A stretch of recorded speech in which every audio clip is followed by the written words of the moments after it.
Lights go dark, the stream comes on. Javon's here, the vibe is strong.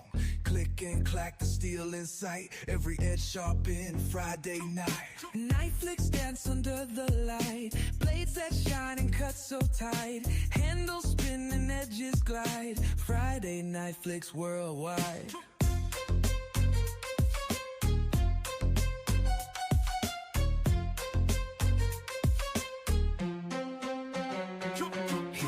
The craft with steady flow. Steel and story you'll wanna know. Flick of the wrist, how smooth it goes. Every frame a master show. Night flicks dance under the light. Blades that shine and cut so tight. Handles spin and edges glide. Friday night flicks worldwide.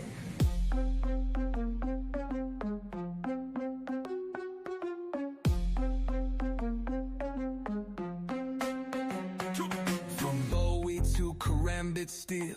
Every flick has that cool appeal. The chat goes wild when he reveals a masterpiece you wish was real. Viewers locked in, they can't resist. The flick of steel's a weekly twist. Carving moments, he makes it slick. Juve on streaming, doing the trick.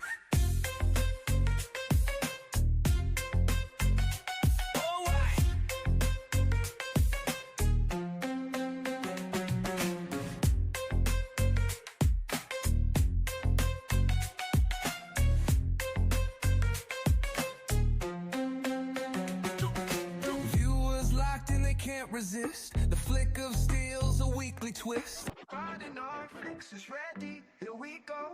Watch me scramble to complete a 3-hour show. We'll talk about night. So what's on your mind?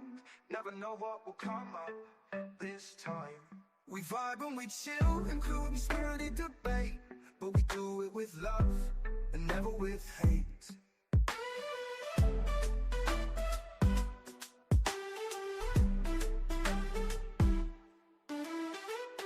Talk about knives and what's on your mind. Never know what will come up this time. We vibe and we chill, including spirited debate. But we do it with love and never with hate.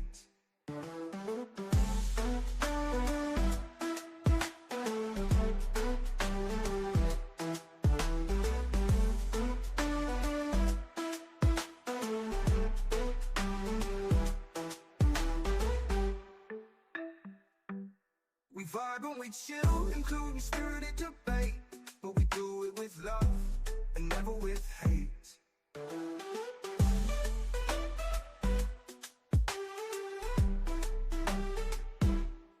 I went out, you left a little bit, but are you high on cigarettes? And when that stuff runs out, you're gonna wanna make it. Are you high on cigarettes? Let's watch Javon's weirdness and get high on cigarettes.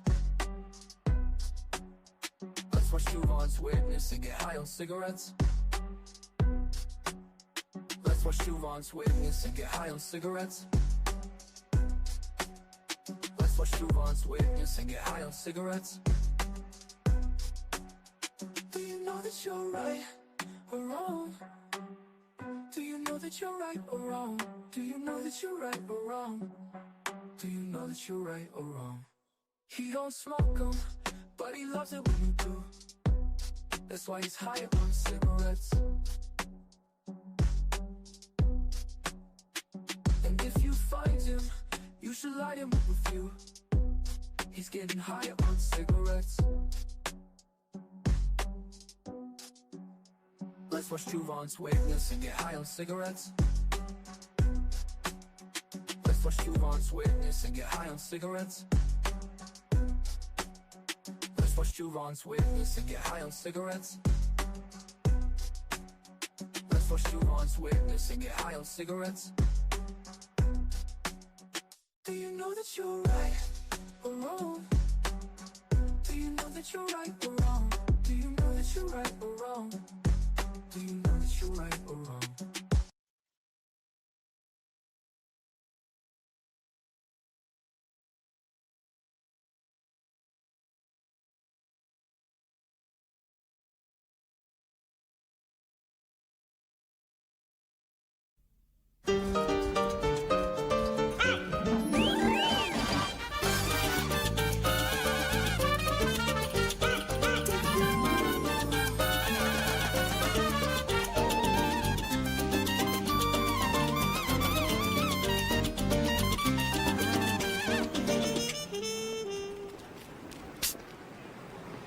Yo quiero Taco Bell.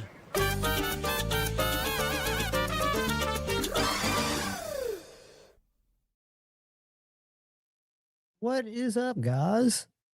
Happy Friday night flicks. Hippie's moving through the viewing area. I apologize for that.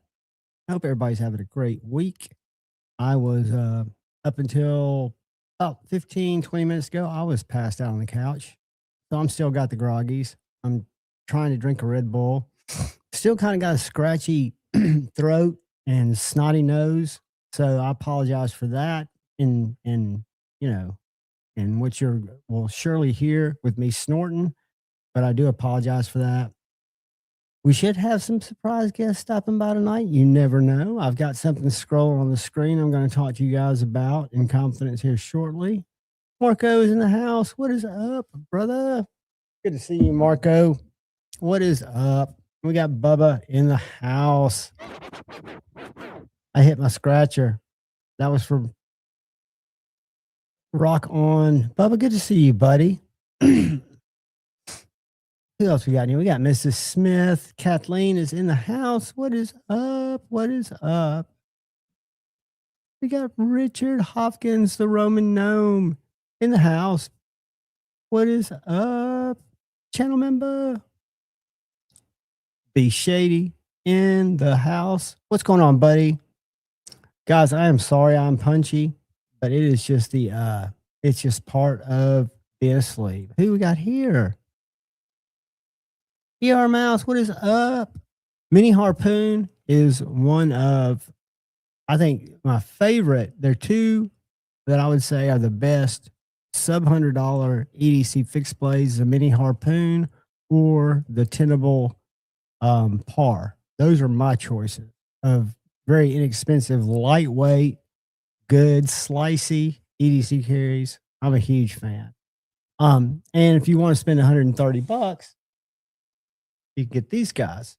There was a drop today. There was one left about an hour ago. I don't know if it's still there. We'll look. But I do have some cool stuff to show you guys. I'm excited. I'm good to see you, Mr. Mouse. What is up? What is up?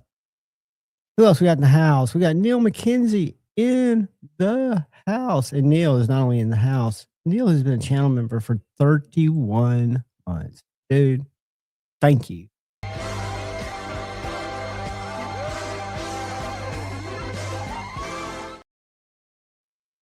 Dude, thank you so much. That means the world. Sunday, we will be having a members live. I just haven't put it up yet. It will be coming. Stay tuned, you guys. There will be a secret word game Sunday at 4:00. And we've got Paul Mills, my brother from another mother, in the house, greeting everybody else, greeting me. What's up, Paul? Good to see you, channel member. And guys, for the member live, I know I've said this ad nauseum. I just wanted to make sure everybody knows it. You do not have to be present to win. You just pop in. If you've got something going on with the family, if you're at the store, you just pop into the live. I'll have the word up or it'll be pinned in the chat. You leave the word in the chat. You bounce out. You're covered. You are covered. You do not have to be present to win. What is up, Pocket Privileges EDC? Good to see you. Welcome, man. We've got my brother, 1931 Leatherworks, Terry, channel member, and leather maker extraordinaire. Whether you need a wallet, whether you need a sheath, whether you just need some leather conditioner, something to keep your leather and your blades slicked up, Terry's your man. I vouch for him 100. Good to see you, brother. Welcome, welcome. We've got Paul's in the house. What's up, Paul? 022887. YouTube has evidently gone back to handles. I can tell in the chat, and that is a consistent thing that I've been seeing in other live streams that I bounce around in that aren't really knife related too. I tried to bounce into Lefty's. I didn't chat, but he had a live last night. I don't know if y'all know what's going on with Lefty's channel. But if you try to search it on YouTube, you can't find it. It does not exist on YouTube anymore. But he is now working with somebody from the YouTube fraud department and trying to get that channel back. Everybody put a good word and thought of positivity into the universe for Brother Kevin, Lefty EDC, but he went live last night, and I noticed the same thing with the names because the people that I know, they were showing up a little differently. But I couldn't stick around because I'm doing some last minute, just I've got shit going on in my life that kept me busy. Paul Mills has been a member for 30 months. Paul, thank you, dude. You did much more than a member, as all you guys are that are members and in the chat.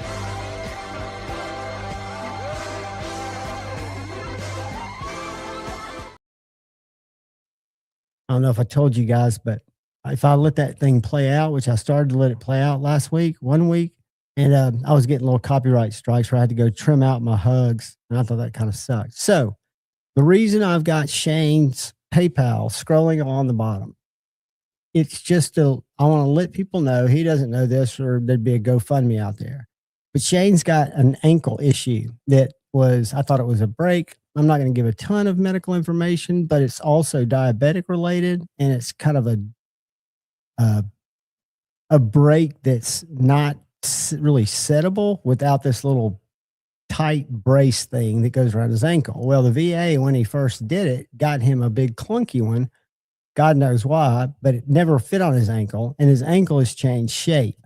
So when he got fitted a couple of weeks ago for this, it was before they told him how much it was going to be, and they weren't going to cover it. So Shane needs to get fitted again for a brace, and he would never ask for anything. I would love, it's a $1,200 brace. I'm not looking to get $1,200. I'm just telling you guys how it is.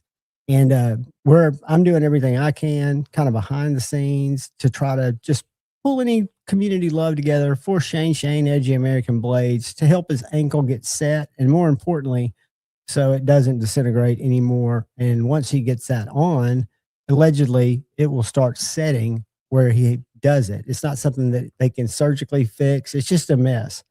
How did Lefty go live? Great question. So I don't know if you guys have noticed, and I subscribed and I urge you to. I'll share it here in a second. Lefty set up a channel about 3 months ago, maybe 2 months ago, called Lefty Reloaded. Lefty Reloaded is where Lefty can show off his love of handguns and modifying PPUs and stuff like that, and not have it flag, because you've got to upload it. You can do it on YouTube. You just have to categorize your videos differently. So he just wanted to have a channel that was his own, Lefty Reloaded. So that's what they went live on last night. I think there were 10 viewers. It's easy to, Paul, if you're not subscribed to Lefty Reloaded, you wouldn't have gotten a notification. Let me see if I can pull that up. Let me pull something up real quick. Y'all sit tight. I want to be better on the keyboards, on the keys tonight. Like a Grateful Dead passed away keyboard player. I'm just going to pull this stuff up quick. All right. So there's a channel out there that you guys should subscribe to. And I think from talking to Lefty, he's working with, finally, and it took a lot of us tweeting, and Jared Neves Knives, and his wife helped Lefty get in touch with the fraud division at YouTube so that they could start looking into what happened. Is he got into a situation where he thought he was dealing with a legit company. Turned out his stuff got hijacked. He woke up Thursday morning to crypto sales being streamed on his channel live, a live stream. He tried to get into his Google account, can't get into his Google account, can't get into his YouTube account. Huge mess. So unlike normally when things happen in YouTube world, when a channel gets suspended, when you go search it, it says this channel's currently, can't be accessed, yada, yada, yada. But when you search Lefty EDC, I was unable to even find him in a search.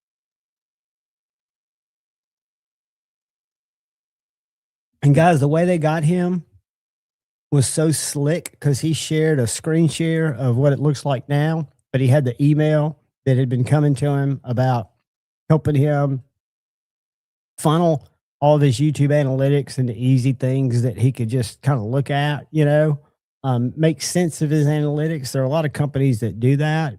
Usually somebody I would think would seek them out because there are, 3 or 4 big companies out there. vidIQ is a company I use. their app just to help name videos and things like that. But there are companies out there that do all kinds of things, help you with your analytics, whatever you're trying to do, right? But this is what Lefty thought he was dealing with, and plugged his channel into a fraudulent site that at the time, because they're very specific in their email. They want you to do it off your desktop computer, not your phone. So when Lefty went back on his phone, being tied into a lot of different antiviral software, said this is an unsafe site. Do not use this site. It was just blinking red, where he went on his desktop and there was nothing notifying him that there was anything suspicious about the site. So he fed in, I don't think he fed in his password, but I don't know what somehow he fed in and linked his YouTube account to this shell company that then, I don't know if their purpose is to try to scam people on crypto, because there were over 100 or over 20,000 people in the live stream about crypto. And I'm sure the company boosted the post and probably had some just really intense keywords about you really want to come into this live. Who knows? But they were basically defrauding his 28,000 subscribers. So that's why YouTube gets involved and Lefty wouldn't have known this. I wouldn't have known this had Jared Neves not come out and helped with Kara when he saw the post in the YouTube Instagram group. But what a nightmare. Because Lefty said, I might just start a new channel and start uploading videos. I just hate that I lost a library of 4,000 videos, which sucks. Like all this disassembly videos, all that content that's, to me, I used to watch. I love it. I think it's funny content. And it still comes up if you go to look at how to replace bearings in this knife or that knife. There's a good chance you're going to get one of Lefty's videos suggested to you. So that just sucks. It makes me think you can't trust anybody, any email that comes to you. It makes you think about collaboration, opportunities, things like that. It's not worth giving the key, somehow just, and I know it, and I rambled about it before about my dad having dementia, having all kinds of people burning up his phone, trying to get in touch with him to, deceive him however they can. And it's the same thing with data. Data is something that's got a value to it. So I've had companies via email approach me. Now, I've not had a conversation with Lefty to see if this is the type of angle they were coming from, but I've had companies send me emails saying, hey, your subscribers and your data, i.e. where people are coming from to look at your content, is important to us, and you can monetize that data. And most people will probably go, monetize, woo, it makes red flags go off to me. But they basically wanted to have a conversation with me on, not WhatsApp, something, to explain to me how the system works. And I was like, so via email, I was like, so how do you get, access to my data? And they're like, oh, you just basically add us to your account. I'm thinking, no, even if you're legit, I don't need to know that kind of shit. It's not interesting to me. I don't need it strategically because I don't have a strategy. That's not my game. And again, it's just, there are people out there just to take advantage of the people that they could possibly reach for 10 minutes or 30 minutes before YouTube shuts it down. Because you think about it, Lefty's pretty savvy. If Lefty fell for it, how many other 1,000 people a day, is it 10,000 a day that fall for scams like that and have their accounts turned over? I don't know. I don't know if it's hundreds or if it's thousands, but I can assure you it's more than one. So it just sucks that you got to look out for everything. He had two-factor authentication set up. He had everything in place that YouTube would recommend that you have in place. It's just not the part of valid. And he even Googled, he said on AI, he used Chat GPT or something to see if that company had red flags.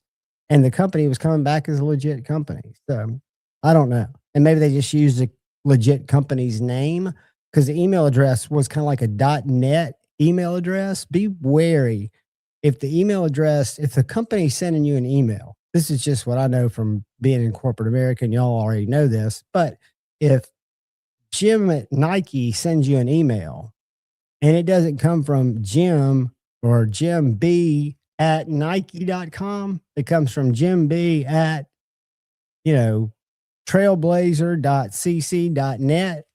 That's not where Jim's email address is, because any legit company, their email address is going to be the same as their URL.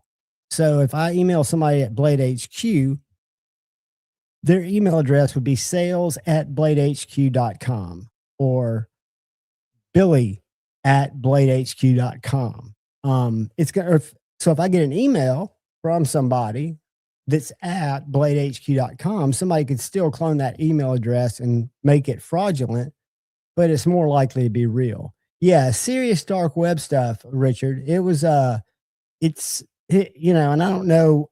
I'm very curious, like a lot of us that are in that group are, to find out what is the resolution, what YouTube's opinion on companies like that, where what are you supposed to do? YouTube has, I would guess, hundreds of partners that are vendors to them that use their systems on behalf of their clients to get insights, right? Stuff like that. So it's just, I hate it. And Lefty's been putting out videos, keeping everybody up to date on what's going on. So while he's dealing with a shitty thing, he's making it educational like he does everything. He's making it educational to a creator group that he created about 3 years ago, where he sets up and manages pass around groups. So Lefty's responsible for a ton of smaller channels having a constant influx of knives. I've never participated in a pass around because I get so nervous when I've got a knife sent to me. I've got to find out where this is going to go. I was thinking about reaching out to Miguel EDC. I've talked to him a couple times. His channel's blowing up, and I don't know if y'all have watched him, but his style is really low key. This is Jid the Grant Gripper V2. Or I'm going to send it to Cole Tri-State. Problem there is, I know Cole, and if I send it to Cole, it's going to sit there for a long time. He's not the quickest at getting things turned around. So I'd like to find somebody like Miguel who would like to check it out. And Miguel could be buried because he's blown up lately. He might not have the bandwidth to take on something like this and carry it, do a review or an overview. But this knife's really cool. The Sanmai, and Jason might join us tonight, but this Sanmai SLD Magic will be on the site in about 10 days to 2 weeks. That's their estimation on when this version will be live. The 3V DLC version is live now. So there's that. What's up, Mimo? How are you? It's got the Grant lock, so that spine integrates with that blade tang or spine. Really cool. Again, not a beginner's flipper because you really got to do a light switch to get out of the path of that blade, or you'll get caught by that flipper like I just did, and it didn't lock up the whole way. But for a middle finger flipper or a front flipper, it's awesome. A couple of other things I want to show you guys, if you don't mind. I won't be looking at the chat for a second. But I had a surprise couple of boxes from CJRB come in. And they're all cool guys. I'm going to show them all to you. This one, this one, this one, and this one. And this one felt different. And this one's aluminum with the G10 inset. That's the same AR RPM9 there, proprietary steel. It's well under $70. I want to say it's under $50. I think it's in the 40s. I could be wrong. It may be a little bit higher because of the aluminum. But what's cool about this one, I don't know if y'all can see that maker's mark. It's a Dylan Mallory design, which is why when I took it out of the box, why I liked it. And it just felt, it's kind of like my OG Dylan Mallory design that I've got. All of his knife designs, in my opinion, are very reminiscent of each other. And this does not, to me, look like a budget knife. It's built very well. Cliff Broad, what is up, buddy? Good to see you. So there's going to be a review coming on this one because when I saw it was Dylan's, I really wanted to review it. Then I'll probably do a group review. These knives are all very original and they're very slicey. I've got an unboxing coming, which I do want to do something more than just the unboxing. But this one here is called something. Little axis lock, which is a neat little blade, G10 handle, AA RPM 9 or whatever that stuff's called. I don't think the RPM is in there. I think that's me putting like to it. But this is slicey, full flat grind, nice little knife. And then the other one is called the Fugly. This is a Fugly knife. It's interesting. It's a liner lock. It's fugly, but it's very comfortable because your finger naturally just slides up on the blade because you've got this little sway right here that goes into your hand. And then you've got this front finger choil. Pretty thin stock, tall flat grind. This knife's like $44, I think. Might be a little less than $44. They're on sale at CJRB right now, and I think at Amazon or other places as well. Front flipper. The Fugly, I like. And then I showed you the one from Dylan Mallory, which is called the Doma. I think this is the Doma. We'll look just to make sure. The Doma is if you like a middle finger flick or a thumb flick, because there's no other way to access and open this knife. It doesn't have a flipper tab or a front flipper anywhere. Really nice size, nice contours, nice deep carry clip. Mallory style. I'm a winner. I like it. And then the Boxer. The Boxer came in this little bitty box. If you watch the unboxing or see the thumbnail of this, you'll see a little bitty box in there. They shipped this with the box of blades, but there was no blade installed. But this, unlike a lot of the other like Drop Bear or the Sheepdog Kaisers that I've gotten that are, full size knives, this is not. This guy's a little bit smaller. So for a utility knife, that doesn't make me mad. It's a button lock or plunge lock. It's got really good detent. It's got this little orange button here that you just push. So it's a toolless blade installation. You slide the blade in. You slide the blade in right there. And you start rocking it back, and then you push that button, and it just goes up and locks in. It does have a little more movement in the blade, nothing that I'd consider to be problematic. But the Kaisers lock up. The blade is a little bit more stable in the housing than this one.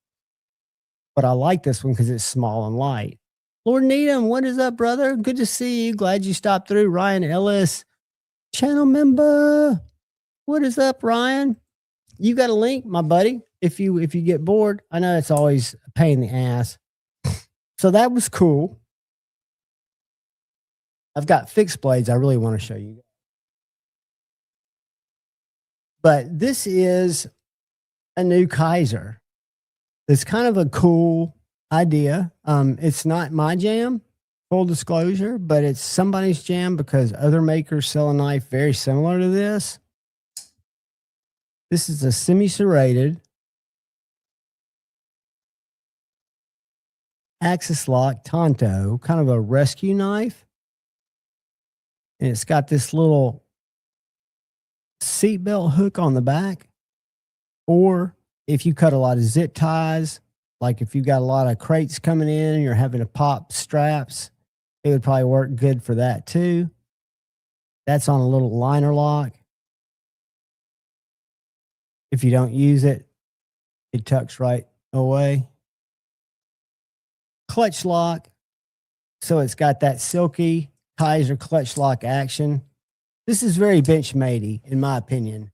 I don't know what's the model of the Benchmade, but it's like the Triage maybe or something like that. And when you look at the two side by side, it's not a ripoff, but it was definitely inspired by that type of duty knife. Again, not my jam, but very cool. I think these are D2. These will be eventually passed along on a members giveaway, but I've got to make content with them because they are unique. And again, you got that hook on the back, which is now locked open. You got a little liner lock right here.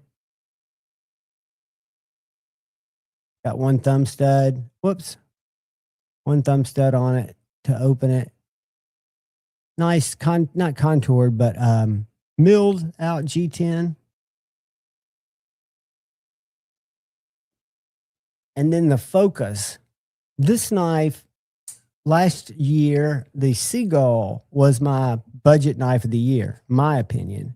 This is not my favorite Foca, Phoca, because this one was a clutch lock, which is great. This is a G10 clutch lock in D2. This is probably going to be very budget. It's an Amazon exclusive.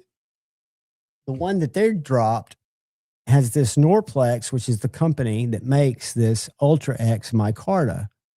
This is some of the finest micarta, trying to get it where you can see it, that I've ever used or I've ever seen used in a knife. Now, I don't see a lot of custom knives, but this is a $60 knife, and this stuff is warm. It's fuzzy. This is a top liner lock, which works very, very well. I hate that it pops out of focus. But the contours on this handle are the same as on the knife that I gave my 2005 knife of the year, the Seagull. The Foca has a little different blade. It's thumb studs instead of a blade hole, more of a drop point. But it's a great knife. For under $80, you can't lose with the Foca, Phoca. So there'll be a reviews coming on both of those Focas. Again, one of them's an Amazon exclusive. The other one's not. And then Kaiser's got a really cool couple of fixed blades this month. This, I think, is called the Splinter. I'll read it when I open the blade. It is a cool, thin, let's see what it's called. Yeah, Splinter. The thinly ground, flat ground, drop point, small, probably about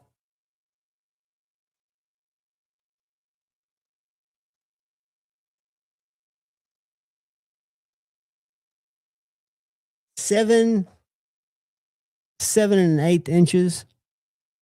Nice handle, place for a lanyard, Kydex sheath. Good little EDC knife. And then they sent one that's not a good EDC knife. They sent the Sheepdog Survival.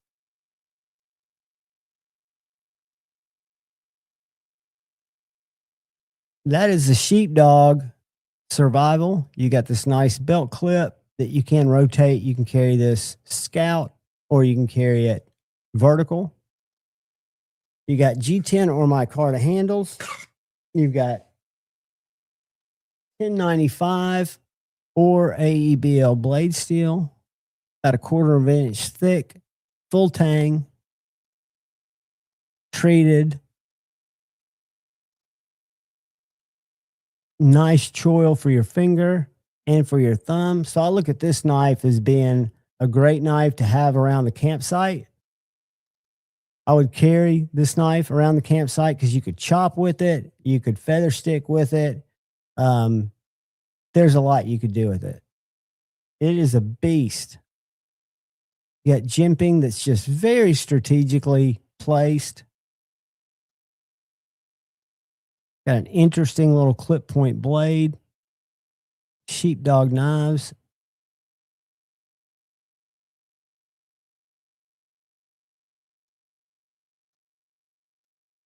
Sheepdog Survival.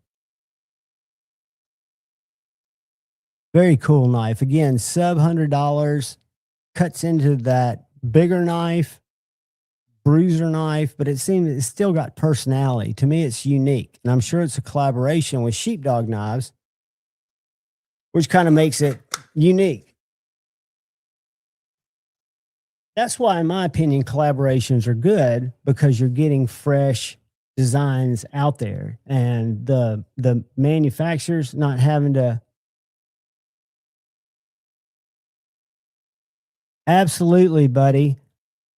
I tell you, we have axe handles and we carry like 3 brands of axes, but I've never seen a case axe. I need to ask about the handles, because we could get them if it's something you want. I mean, everything Case has, we buy directly from them. What's up, Pretty Fly from a Knife Guy? I don't buy from them, but Tate and John buy from them directly. So, well, let's go. Let me see something here. Hold on a second. You guys know I'm a squirrel, right? Oh, I know what you're talking about. You're talking about the axe handle. Slippy. Ah, that's what you're talking about. See, I was thinking an actual axe handle, but you're talking about the Case axe handle pattern. We've got those ordered. Show you guys what I've been carrying. I fell to the hype. We've gotten in 4. This is the 4th run of cheetah cubs. We get 9 of each pattern. That's what we ordered. And they've been selling out instantly.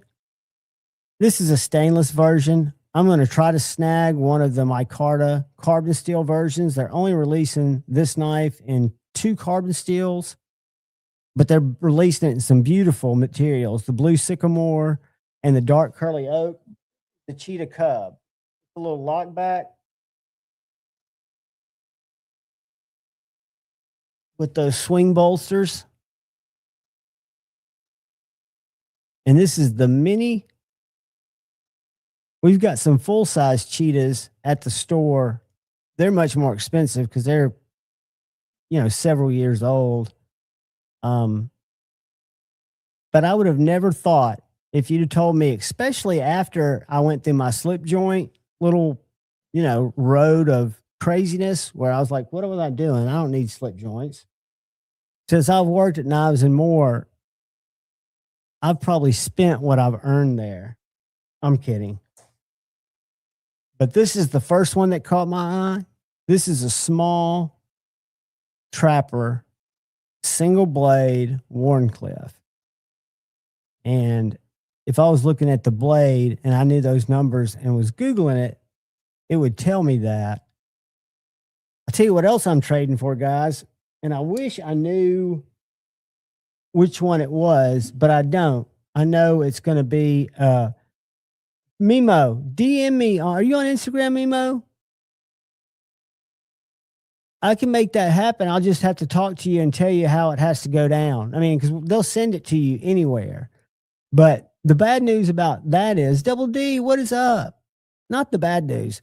I guess the good news is the owner, one of the owners that owns most of the business, John, he's got a very dedicated Facebook of all things. It's a Facebook group for Knives and More. And the reason it's a Facebook group is most of the people that follow it, and the reason it's there are for him to broadcast his Case knives when he wants to share something that's come into the store, right? So he puts a picture up every time these little guys come in, and they haven't lasted more than 2 hours. I walked in literally, because I don't come in until 2:00. I walked in when this one and a white set. I took a picture on my Instagram of the other version. I'll show it to you in a second when we do our Instagram dance. But these didn't last long at all. And I'm sure the axe handles aren't either, because he's got a dedicated group of followers that follow that page. And I'm not a lot of help a lot of times. El Cap Addict, because I get there at 2:00 and most of their mail runs, 11:00. So he has time to unpack it and take a picture. I'll tell you I didn't take a picture of the whole lot, but I'll show you some pictures of Randall's. I didn't know the prestige and history of Randall fixed blades, but we traded for an estate, a whole collection of Randall knives. John's been trying to get, he told me, the owner for 15 years, he's been trying to get this guy to sell him his collection of Randall fixed blades. And he did, and we picked him up, and there are probably 20 there. And I shudder to think at what he paid for them because they range from $800 to $1,500 a piece. It looks really, maybe I'll go live Monday from there. Sire Shop, a new member in Sire Shop is in the house. What is up? What is up? Y'all say hi to this wonderful human being while I give them a good old fashioned.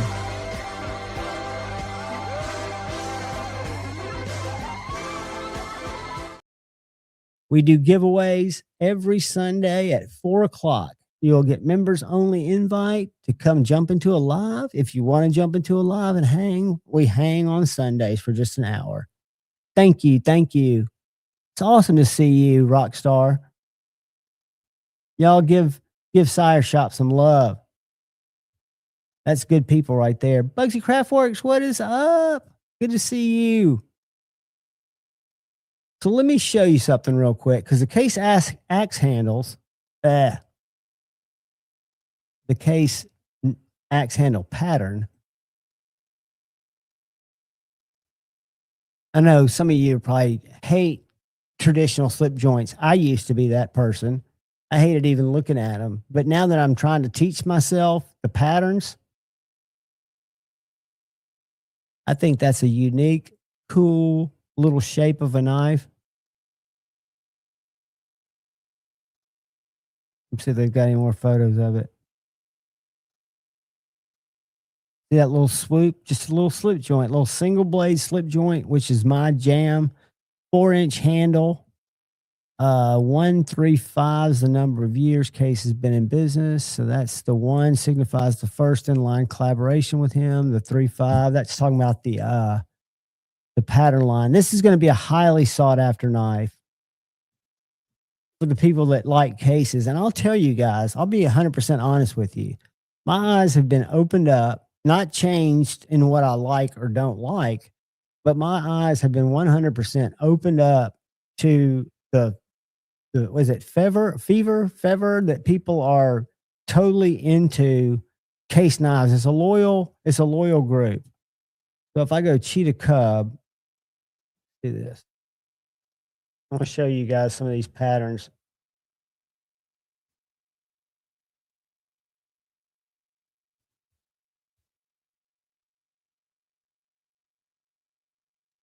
All right, here they are. Nope. It was on somebody else's site. It was probably that next site. Let's do this.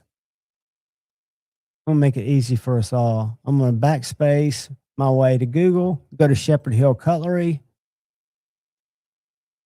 They sell a lot of cases, and they've got a nice website if you want to go look at them online. These are all the different patterns and colors. Not the pattern. The pattern's the axe handle, but bone stag, mahogany. But let's go up here. And the one I think is the coolest is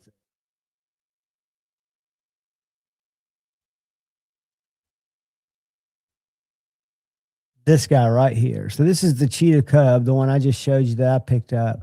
I picked up this one, the Krynite Smooth, because it was there.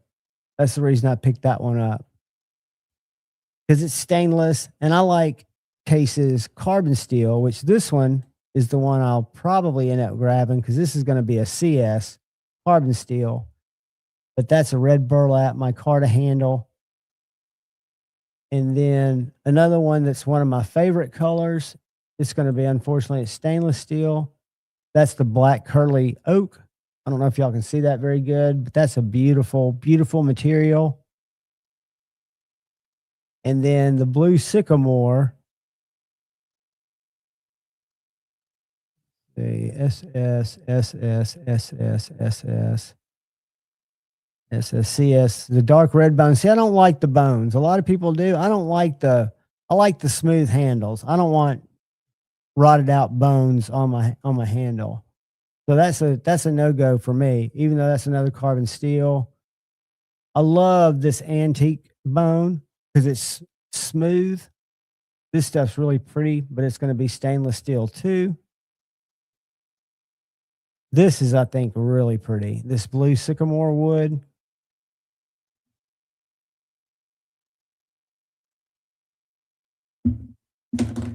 But I don't want to pick up another stainless steel one unless I trade.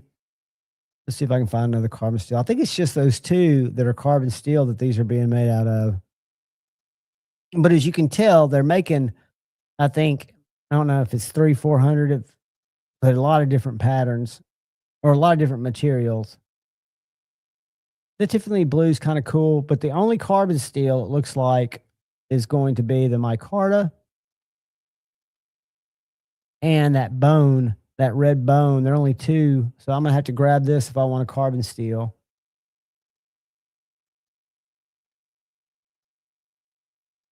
Anywho, we'll get out of there. I know that kind of makes people squirm. What we're going to do is we're going to go, what's up, Chris 229?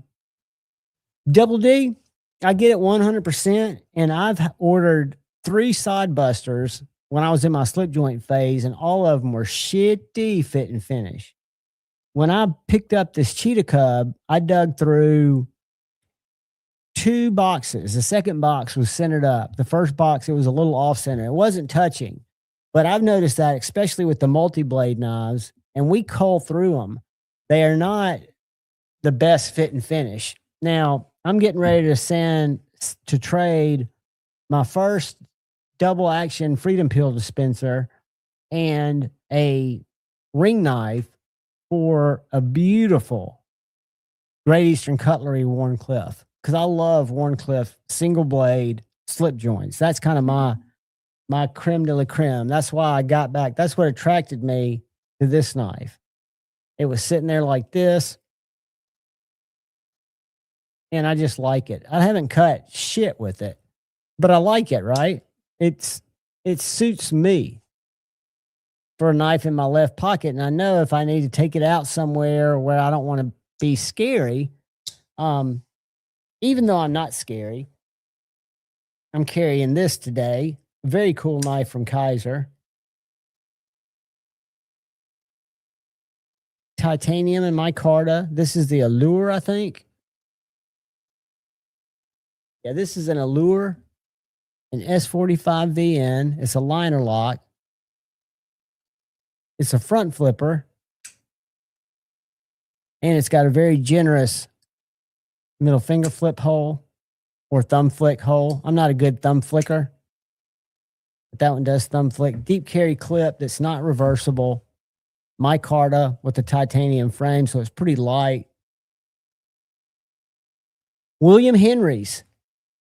If I'm not mistaken, and I don't know if my buddy is still in here, Ryan Ellis.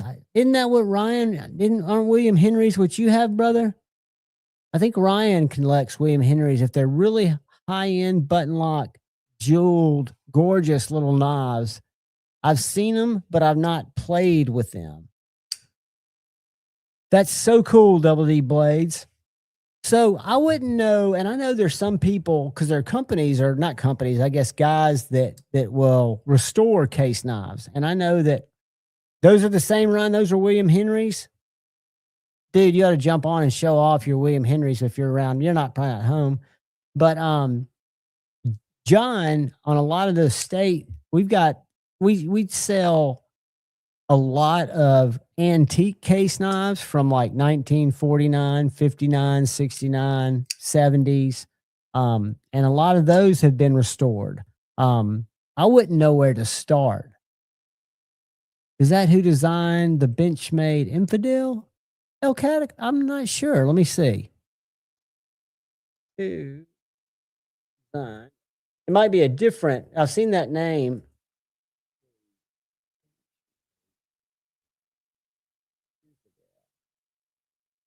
I should know that because I'm around Benchmades all the time. I'm telling you guys, they blur. McHenry and William. Bill McHenry and Jason Williams. I don't know if that's the same. I think it's different.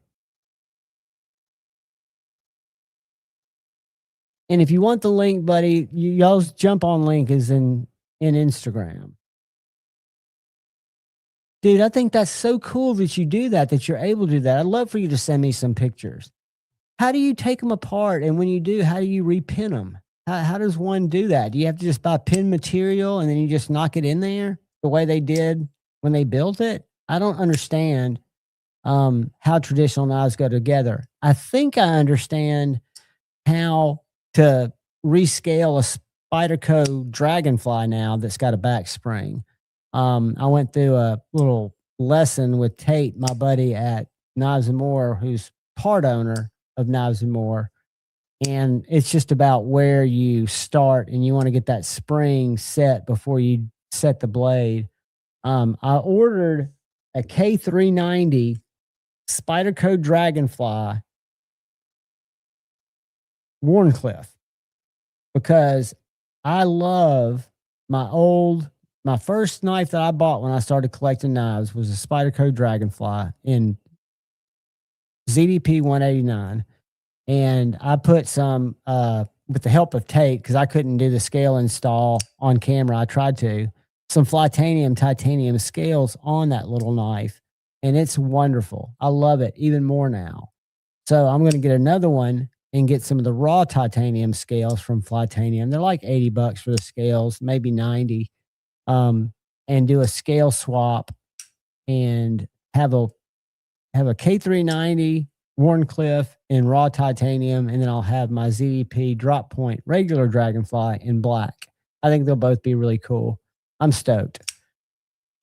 But I've got to wait for that to get in. So, Lancelot Leather, Brother Joe, not Joe Isabella, even though I said that on my video a bunch of times. I just don't know Master Joda's last name, and my brain was filling in my brother and spiritual Sherpa, Joe Isabella's name on the video, so I stumble over myself on that. But I'm authentic. I don't do videos. I had the right link in the description. I was showing Joe's Lancelot Leather's card on the video, but this is a beautiful sheath, guys, that he made for this Tried and True, which is a knife that I traded Shane for about a month or so ago. It's really thin, K390, fixed blade. Came with the Kydex sheath. I've actually got it right here, but the retention just wasn't all that. I could have made the retention better in it. I just thought the knife deserved a better sheath. And Ryan Ellis, who's in the chat, had been up visiting me about a week and a half before this, and showed me a sheath that Joe at Lancelot Leather had done for his SPK Shark. I loved it. I figured, okay, when I'll reach out to Joe, and I did, and commissioned him to make that. He even got it set up where it'll ride in my back pocket. I provided the height of my back pocket because this is a longer knife. I haven't carried it in my back pocket because even though it will carry in my back pocket, I don't know how good it'll be for my little ass to be sitting on that, because I sit on these. Look at Terry's sheath. It's got a little ass cuppy, but that's Magna Cut that's not going anywhere on a short stubby blade. I don't know if I'll feel good sitting on that, so I haven't yet. I'm sure at some point I will. This is the knife that I've been carrying the most that I'm going to review first. I'm so enamored with this little Lynch blades, or Lynch Northwest Swift 6. This is a small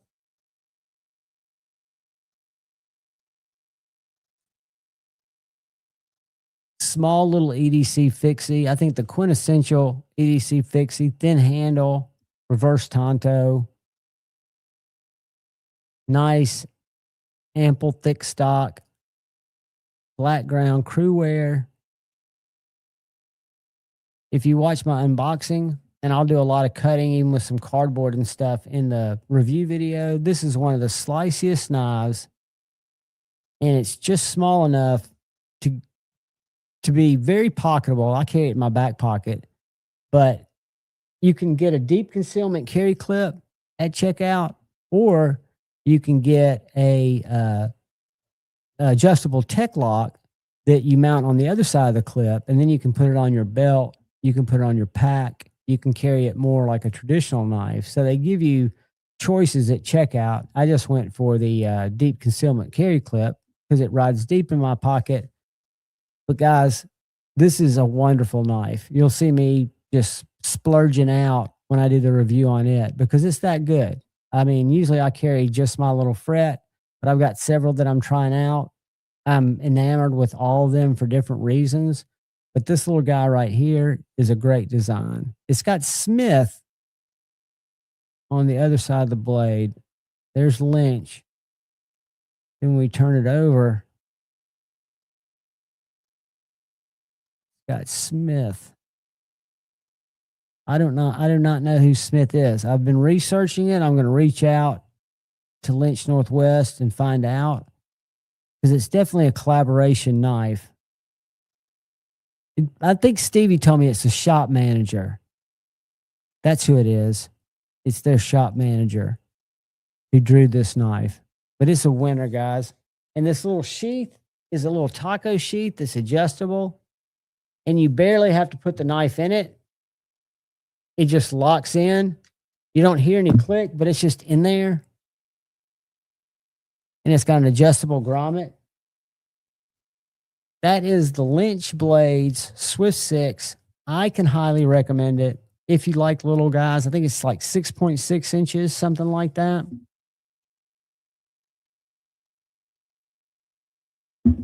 And then we've got waxed wing knives. So, oh, it's sold out. Never mind. I was going to take us there. There was one still in stock. Now, what I'm going to do, I told Trevor I'd be happy to do it, is every Friday, if I can remember, he has drops every Friday at 4:30. So at 4:30 p.m. Eastern, 3:30 p.m. Central Time, he drops the 6, 7, 8, 9. Let's go to Instagram. Hold on. See if y'all go with me. Let's see if y'all are going to go with me. You did. Okay. So he shows the actual knives that are going to be up for sale. But what I do is I take one of those and I share it in my story. So this was today's drop.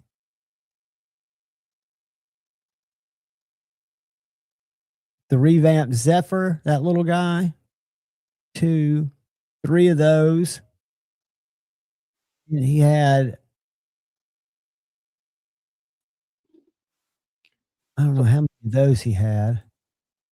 I don't know if that's just one or if that's 2, but that looks like he had one of those. And then he had one of the chitlins.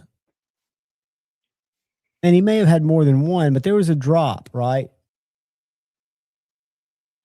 So he calls them restocking, 4:30 p.m. Eastern on Friday. So what I'm going to do is try to stay abreast of his drops, because not because he needs help selling them. I would just like for you guys to be able to get some of his knives, because I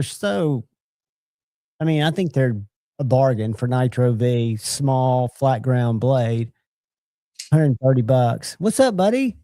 Did you say abreast? Yeah, I might have. Did I say abreast? I don't think so. That's not a word I use often. What was that? I'll keep you abreast. I probably did say that. You are right. Just figured I don't you like were that. Being in one of your moods again. Just the opposite, buddy. I was asleep before the live. I woke up like 15 minutes before I came over here and had to get set up, so I didn't really get my vibe on. Let me get this out of here. I think that's all I was going to show you guys, knife-wise. Make sure. This is the wax wing nymph. A review came out on it today, an overview more than a review because I haven't sat on it yet. I doubt I'll sit on this one. What do you think about that, Kyle? The way I carry knives, you know, Yeah. like if you look at my fret, see how it's got a little curve to the tip of the sheath. That's because I sit on them. I carry it in my back pocket. I don't know that I would. I mean, I'm sure it's fine, but I personally wouldn't trust it. Well, I don't want to do it to this, the K390, even though Joe made it where the clip would fit my pocket perfectly. We got the dimensions. Yeah, But I don't. I mean, in K390, wouldn't that maybe snap? I mean, K390 is not super weak, but it's not tough at all. I mean, we're not talking about a lot of ass sitting on it. I'm usually sandwiching it between a soft seat, right? So I've got either on my car seat or on my couch seat. It's probably fine. I don't know. I don't like the idea of having it back there personally, but what's up, Richard? Pretty Fly, Marco, Drizzy, Cap, Momo. Who else did I miss? Said hi. Everybody. Mills, Captain Warcraft is there. No, I've been shoveling snow and banging out knives. So, are y'all getting fresh snow up there? Oh yeah, we got another 3 inches. Dang, dude. Have you ever been able to get out? I mean, did it ever thaw for you up there? Not really, did it? Just cleared out where the Oh no. Yeah, the pile in front of my mailbox is still like 7 feet tall. Jeez, dude. I mean, do you have to wait till it gets 3 weeks till it gets warm enough for that stuff to start melting down? I remember in Boulder, there would be huge piles of snow in the middle, like of the Kmart parking lot. Yeah, it was that long ago. But they would. It won't melt at all, and because it hasn't been warm enough. Today was the first day they got above 25 in the last 2.5 weeks. Right. So spring is what you're looking at, if I'm not mistaken. That stuff won't go away. Yeah, it's gonna be a while. What's up, B Shady? Paul, I did. You're all done. I'm waiting on a couple others that are going to Terry, and yours is there. It make you big. I would show it, but I've already got it all wrapped up and cleaned, and there are your handles all cleaned up. And is that 125? Yeah.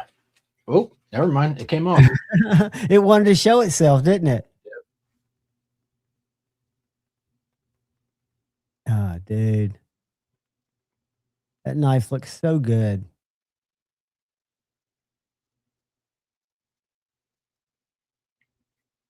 Yeah, it turned out very, very nice. This is nothing against anything else that's ever been made, but as he progresses and gets better and better, this is his best Dougie made. Now that's not one. What's the stock of the blade thickness? That's a little thicker, isn't it? Not a little thicker, but thicker than 1/16. No, this is actually pretty thin. Oh yeah, it is. So is it hard to sharpen it, or did you have the tools to where you could just cut through it anything else? It sharpened up nicely. It took maybe, I don't know, 20 minutes. Does Comcast have an outage? I had the Google guy stop by, and if I wasn't just not in the mood for him the other day because I was getting ready for work, I would have talked to him. He told me, he threw a number at me, $80 a month. Never going to go up. I'm paying $93 now. My AT&T was $49. All I have is the internet coming into my house. And if I had like Comcast and they went, fuck you on me, like I'm sure AT&T will some point, I'd be really upset. I mean, I don't do this to make money, but if I had like a WebEx or something like that, you can't afford to be without internet if I was working. I'm fantasizing. Yeah. We don't have WebExes at the knife store. Unfortunately, I don't have any options for internet. I've got 2 options. So, and one is kind of shady, so I'm stuck with the other one. Same here. I've got 2 choices, and the other one, Google, is kind of new to the area. But I'm tempted.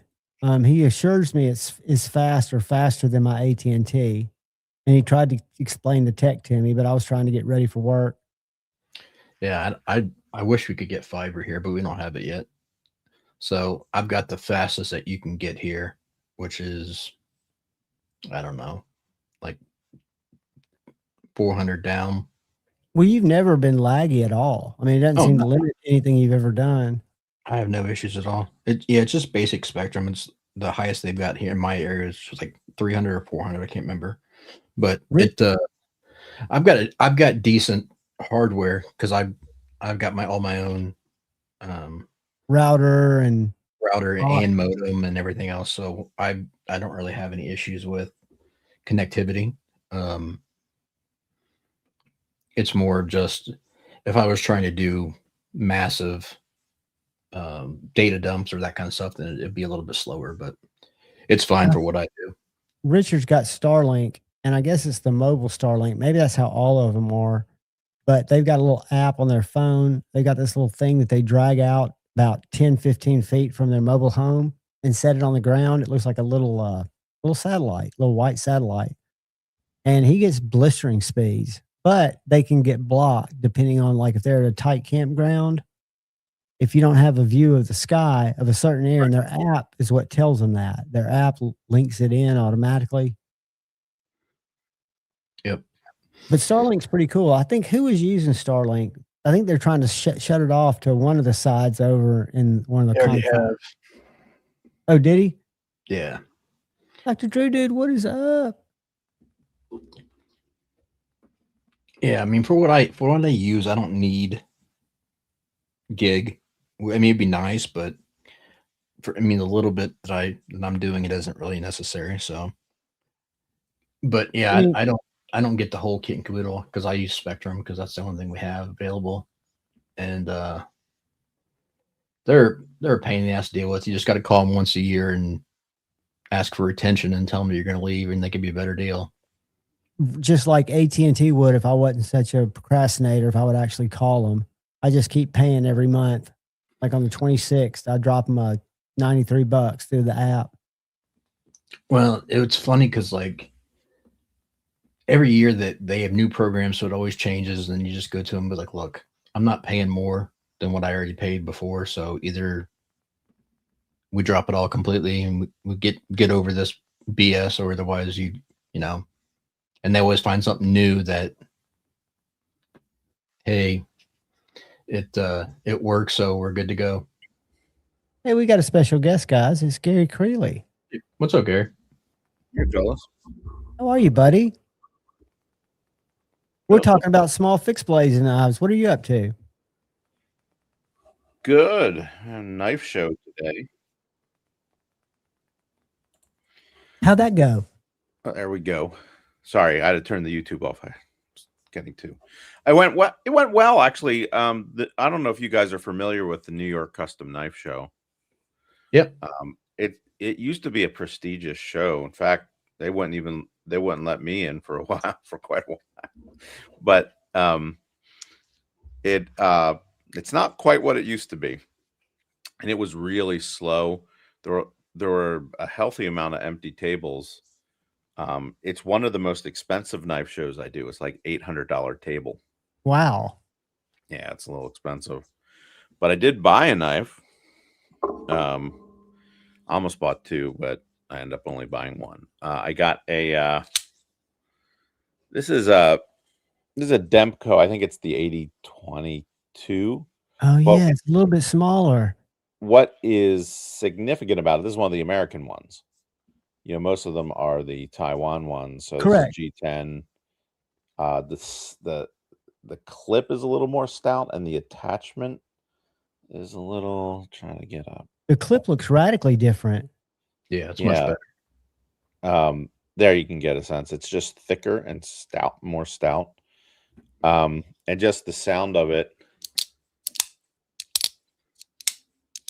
Oh yeah. You know, it's just a different.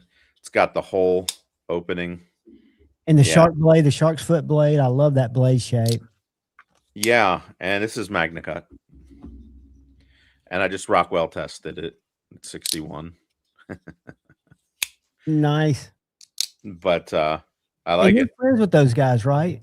I am friends with them. They give me a little bit of a deal. But still, that I think the regular on this is 400 something. 425 or 435, something like that. I Yeah. think. But that's for an American made, in a small. I mean, Andrew's pretty significant, knife maker of significance, because he was Cold Steel's designer for all those years. Right. Before he was. He brought us the Triad lock, the Scorpion lock. Yeah. Yeah. So he, yeah, but I've been to his shop in Newcastle, Pennsylvania, and I'm doing a model. I don't think I have the mock-up of it at the moment, but I'm doing a model, and he might do some grinding for me, and this might work together for that. But I'm excited for that whenever I get to it. But yeah, so it's a cool show. I'm trying to think what other makers were there. Companies. Knife Joy was there. Knife Center was there. Was Israel Bacchus, and usually I see those guys because they moved it to Nashville for about 3 years. I was going to say that show bounced around a lot, probably hurt attendance. That's probably why it's struggling. I'm hoping tomorrow's. I actually did okay. I don't sell 500 knives at these things, so I did like maybe 8 knives, which is a decent day for me at a knife show. Yeah.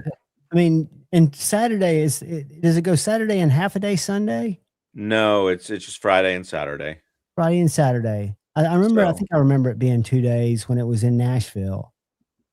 And it's snowing here a little bit at the moment, so hopefully it doesn't slow people down for tomorrow. But the same hotel they had it at before. Yes, it's the Westin. Yeah, in Jersey City.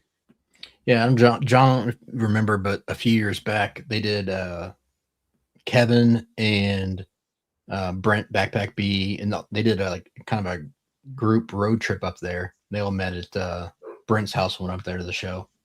I think I remember them filming did a little vlog from there. It's not the biggest show ever, but it for many years was pretty prestigious. And you have some makers like Tom Crine and Dozier, and some of those kinds of guys that would also be there. TRM's there. Yep. Is Marianne and Lee, or do they send some people up there? It's the owners, yeah. Yeah, usually the husband and wife go to play. They're delightful people. I work with them quite a bit. They're great. I might want to do, I don't know if it'll come to fruition, but I want to see if they can OEM a folder for me. They don't have a lot of extra capacity. Even if it was super popular, like it'd be hard to get a lot of them. But are you looking for someone for sure for a US OEM? Yeah. Or just want to do business with them?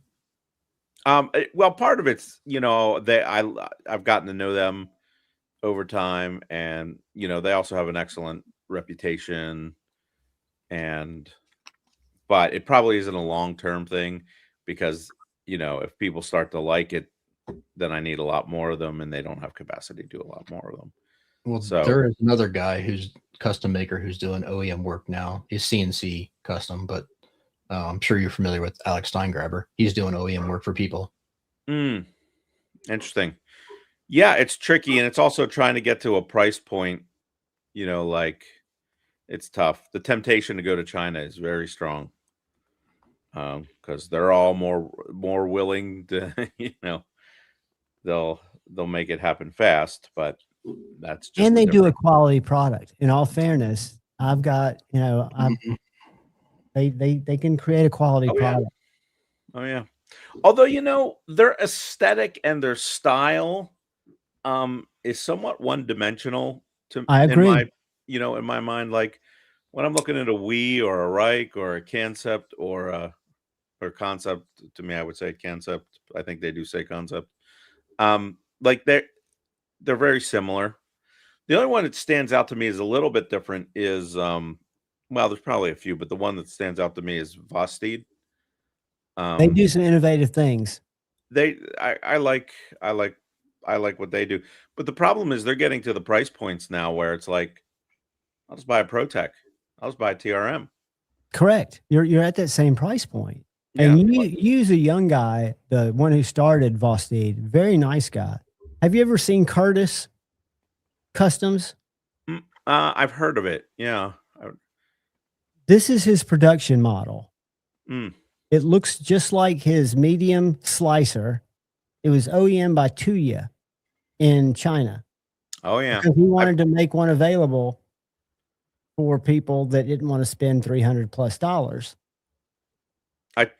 this looks as American as anything I've seen because they followed his plans. Mm-hmm. They were one of the companies I talked to a little bit. I think that they're like a break off of Best Tech. I believe you're Best correct. Tech guys. They're one that's a little more mysterious that I don't think we in the community know as much about Tuya as some of the others. Do we, Kyle? Do you? I mean, where they are? Obviously, we know Dave. He's a good guy, but I don't know the actual manufacturing issues. I mean, the thing about most of those companies, they're just marketing companies. They're not actual manufacturers. So, like Best Tech doesn't actually make anything. They just sublet everything out to other manufacturers who actually make stuff. Allegedly, Tuya has a factory. Right. And that's I've not been to China to verify that. Correct. But I mean, I know there is. So like the guy we had on last week that you met, Shane, he's got some inside contacts over there in that city and worked in that business in that field that basically said, what you're seeing 90% of the time is smoke and mirrors, and it's, it's all one conglomerate, which makes sense. I mean, if you're building a city to be solely manufacturing like those type of products, streamline it and you can still have different variants of coming off the line as far as quality. That's not an issue. But why would you tool up 5 or 6 different shops in a 3-block radius? That doesn't make sense. This is actually more efficient. They're more lean over there probably because that's how they've, if I'm not mistaken, manufactured electronics for years. They've always done it I got the pictures. Thank you. Well, not only that, but it's not like anyone over there can just open up their own business with just all willy-nilly and be like, hey, I'm going to, create something for myself. No, I mean, the government's got their hand out and going, hey, we're going to have our part of this. So you do what we want. Yeah. It is very difficult to pin down who these companies are. And that's why so many of these knives, to me, feel like they very much have the same character, the same sort of vibe. The word I hear a lot, Gary, is they feel soulless. Yeah. I hear that from a lot of people that aren't knife community people that are just working the knife store that I work part-time in. Yeah. Because we've got a really nice Vostede down there that's full titanium. It's got their Vanker lock, which somehow locks up in the pivot. And it's secondhand $265 in $390. So that's getting up there for OEM product. And that's the the Raccoon. They're kind of their entry level design, but they just made a premium version of it. And they do that, I guess, because they're able to. I know a lot of the people that I'm aware of that are creators that have made knives. Those knives usually now are a little bit over $300. They're tipping the $300 point. That's ridiculous for Vostede. Well, not for Vostede. I'm talking about now. I just shifted my brain to the nice Devos, the nice. Name your creator here. Same thing, and they're getting OEM by Kubi or whoever else. Yeah, no thanks. See, I agree. But the thing is here, just jumping on Blade HQ for a second, you can get a ProTech Malibu button lock with a MagnaCut blade for $225. Fantastic knife. This is a fantastic knife. If I'm not mistaken, they're still using Peters, correct? I'm not sure. I thought I'm they not were, sure. but because I know that originally when they first brought out the first batch of Magna Cut, they had some serious issues, and they went back and said, no, we need to get this better. And I think that's when Peters upped their protocol. Well, I'll tell you, at this knife show, I'm selling a bunch of my model called the Mako, and it's in new Aerosteel Magna Cut, and I sharpen.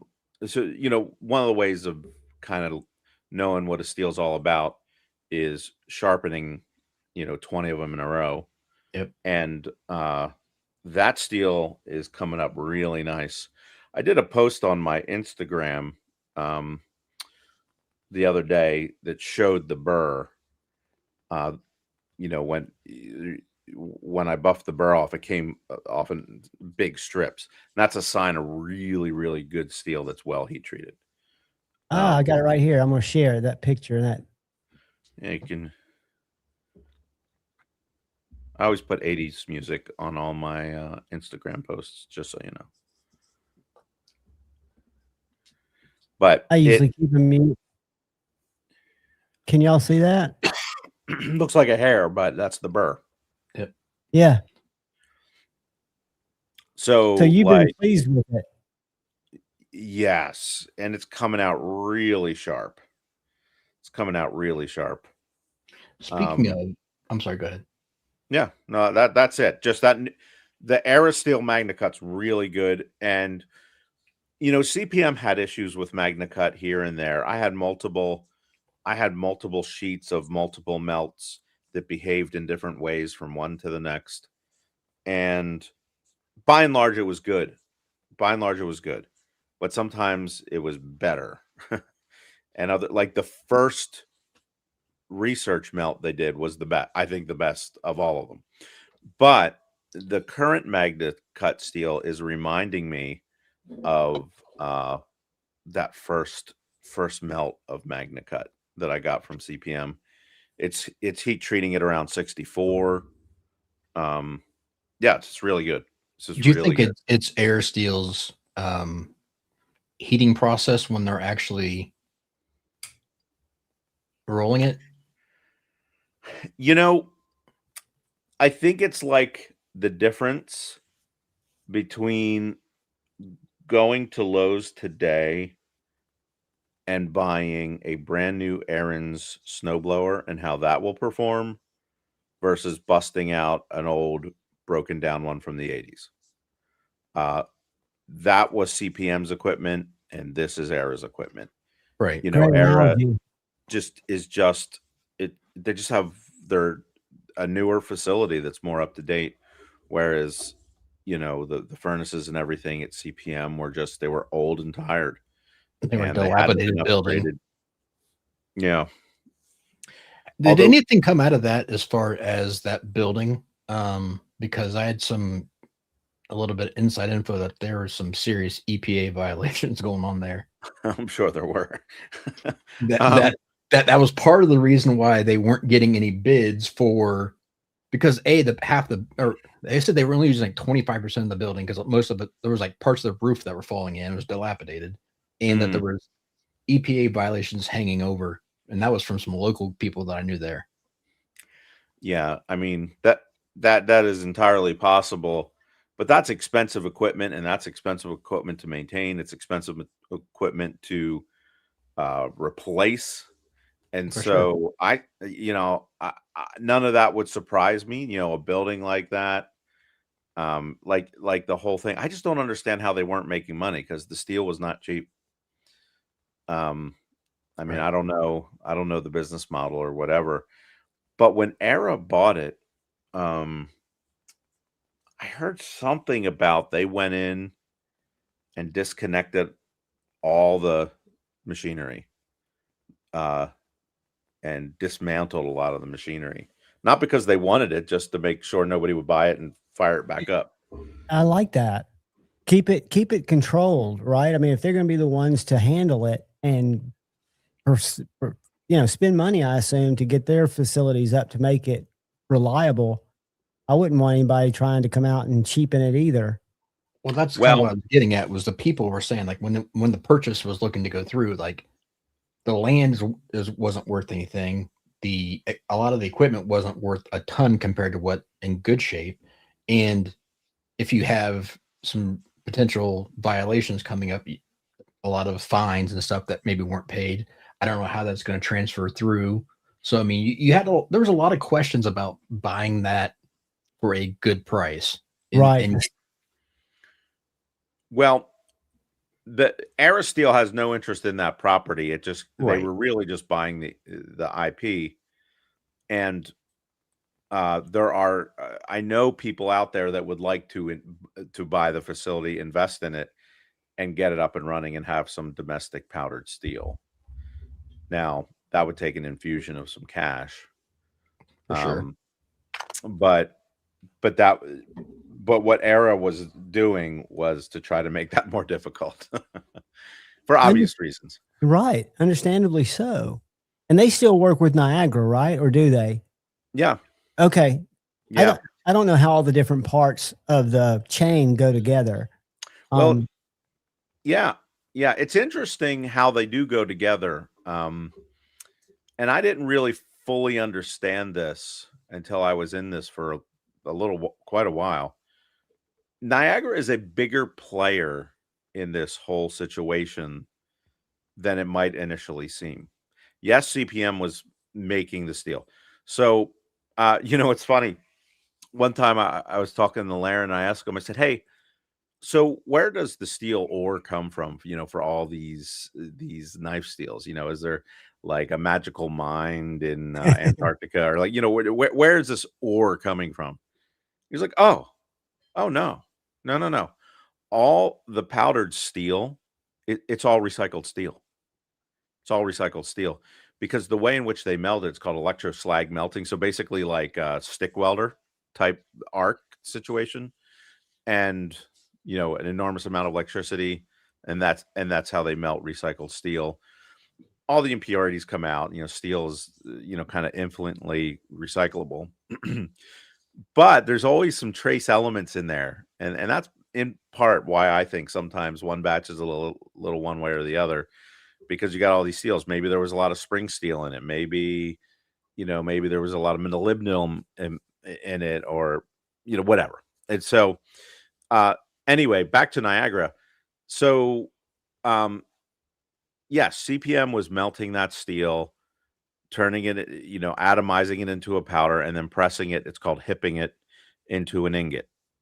And then Niagara gets this ingot, and these ingots, they're actually not that big. They're about that wide, about that thick, and maybe 5 feet long, but they weigh like 3 tons. So, because they're just solid steel. And they buy the ingot, they cut off a little piece of the ingot, and then they put it on their rollers, and they roll it out into a sheet, and that's what I buy. But not only do they do that rolling, and the way it started out, Niagara was just a vendor to do the rolling. So CPM would say, hey, we got the steel, can you roll it for us? Yes, we'll roll it for you. But as time went on, Niagara became a bigger part of that conversation, because CPM wasn't just making steel on their own. Niagara saying, hey, make us a bunch of S90V, and they'll make a bunch of S90V, then they roll it and retail it. But without them ordering it, they weren't just going to make it and hope somebody bought it. So they were kind of leading their production by their needs. So most of these knife steels were really more a product of Niagara as much as they were a product of CPM. CPM was kind of giving them the raw ingot on their order, almost like an OEM shop. So now it's just, instead of ordering over here at CPM, they're ordering over here at Aristeel. But they are the ones that kept these grades, going, and enough interest, because without Niagara getting on the phone and saying, hey, we want, 20,000 pounds of whatever steel, it wasn't going to happen. And they're driving that production basically. But so Niagara is specialty metal for the most part. And a lot of people don't realize that. They think CPM was sort of the main company and Niagara was the minor company. But in truth, it was Niagara ordering it. And so now they can order it from.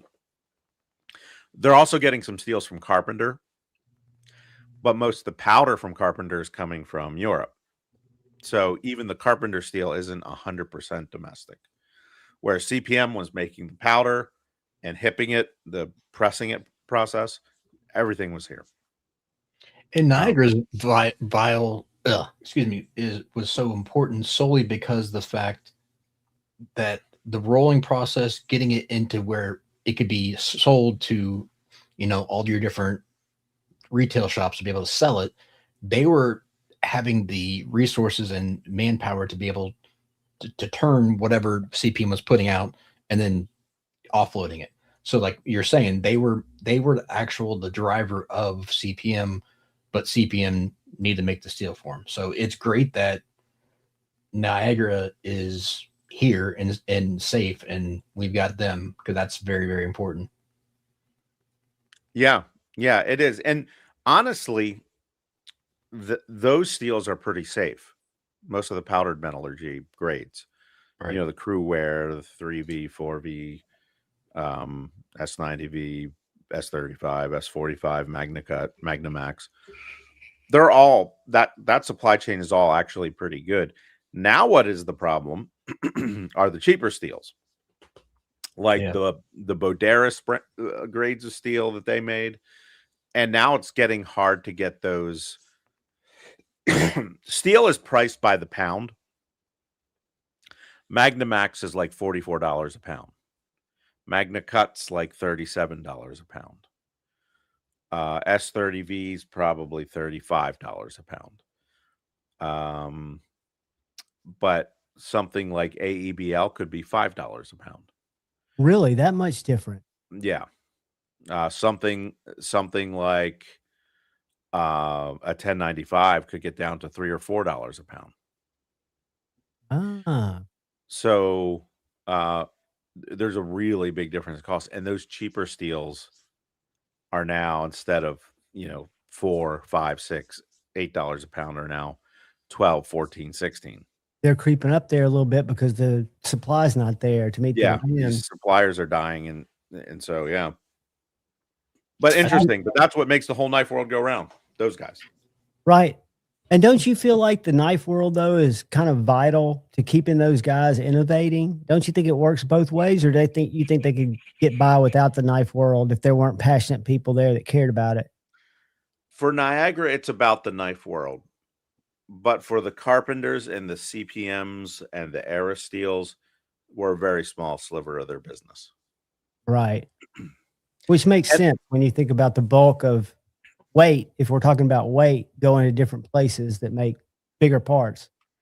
Now take Boderis, for instance. Boderis got bought out. They didn't go out of business. They just got bought out, and the people that bought them out didn't care to continue making the specialty steels for like blades. So Boderis, or whatever they're called now, is still making steel. They're just not making that steel. I believe another one is Cleveland Cliffs, is a company that makes a ton of steel, more of your lower alloy grades. They're not making steel. They're just not pursuing as much of the knife steel, like an 8670. Right. Yeah. We're very much a specialty steel. There's not a lot of knives, or not a lot of steels made specifically for knives, comparable to like the overall grand scheme of things. Yeah, so, I mean, there's all these different grades of mild steel. And then when you get into steels like 8670, 5160, steels like that, the low alloy carbon steels, high carbon steels, they get used in like car parts, like car springs and stuff like that. And then that becomes a much bigger business because the 4 springs on your car are a lot of knives, and every car has them. Yeah, and I'm sure they're getting better margins on such large batches of stuff too. So makes sense. Same reason why it's hard to find, OEM shops in the United States, because if they can have the processing power to do that, they're going to be doing aerospace stuff. Yeah, it's true. It is true. it's got to be a passion project, I think, for those guys like Alex and TRM, because now if I'm not mistaken, and Gary, you can tell me if I'm wrong, but I think TRM started as Halpern Titanium, Yes. Yeah. and they I don't still even know if operate. they were necessarily into knives. I think they might have just been a machine shop at first. Yeah, Three I think- Rivers Manufacturing, TRM. Right. Yeah. right. And they still operate that, but my understanding is I don't know if they evolved into supplying parts for a lot of knife companies to use, or if they always specialized in making parts for U.S. knife makers and such.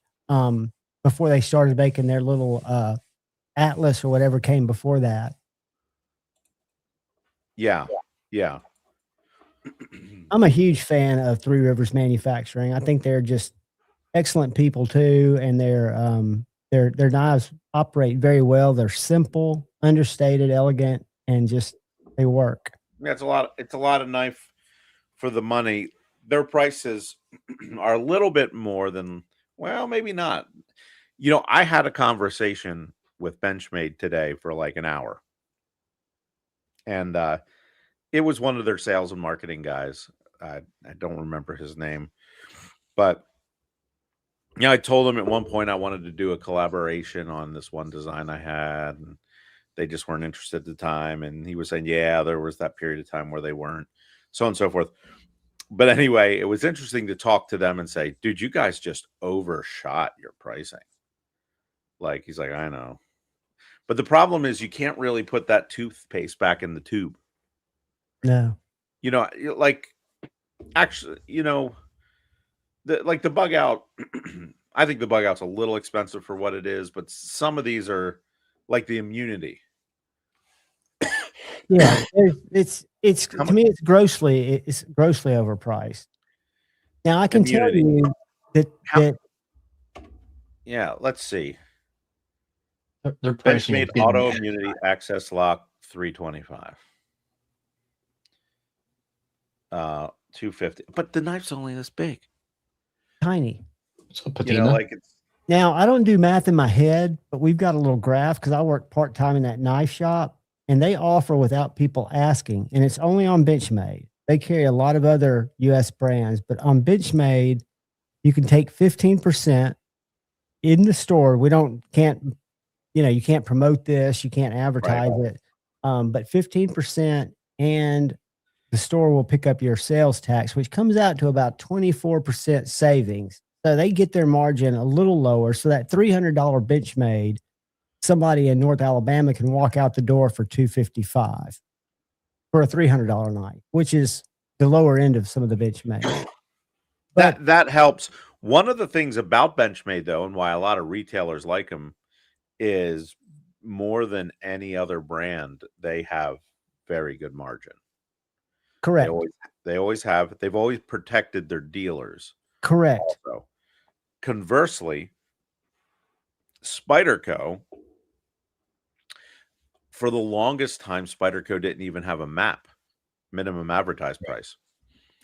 And like, if you don't have a MAP, it's going to be a race to the bottom. And literally, you couldn't sell a Spyderco for more than about $8 or $10 over your cost. And it's just not worth selling them. It's not worth doing that. You got to make a margin. And so, like, just an interesting. This is a little inside baseball. It might be interesting for knife people to know a little bit about this, but like the rule of thumb in manufacturing, whether it's knife widgets or whatever you're manufacturing, is that your hard costs, and in other words, your material costs, your machine costs, a vendor cost, whatever, your hard costs for a product should be 1/3 of your lowest dealer price, your lowest distributor price. I did not know that. It makes sense. That's a rule. And that might sound like, okay, so let's just work this thing, reverse engineer this. Okay, so let's say I'm selling a knife for $200, right? So that means a dealer can get that knife for roughly $140. But maybe I cut a deal with Blue Ridge. I don't, but maybe a lot of companies do cut a deal with Blue Ridge, and they get an extra 20 points from that. So now Blue Ridge is getting it for $100. So that means I need my hard costs on that knife to be $33.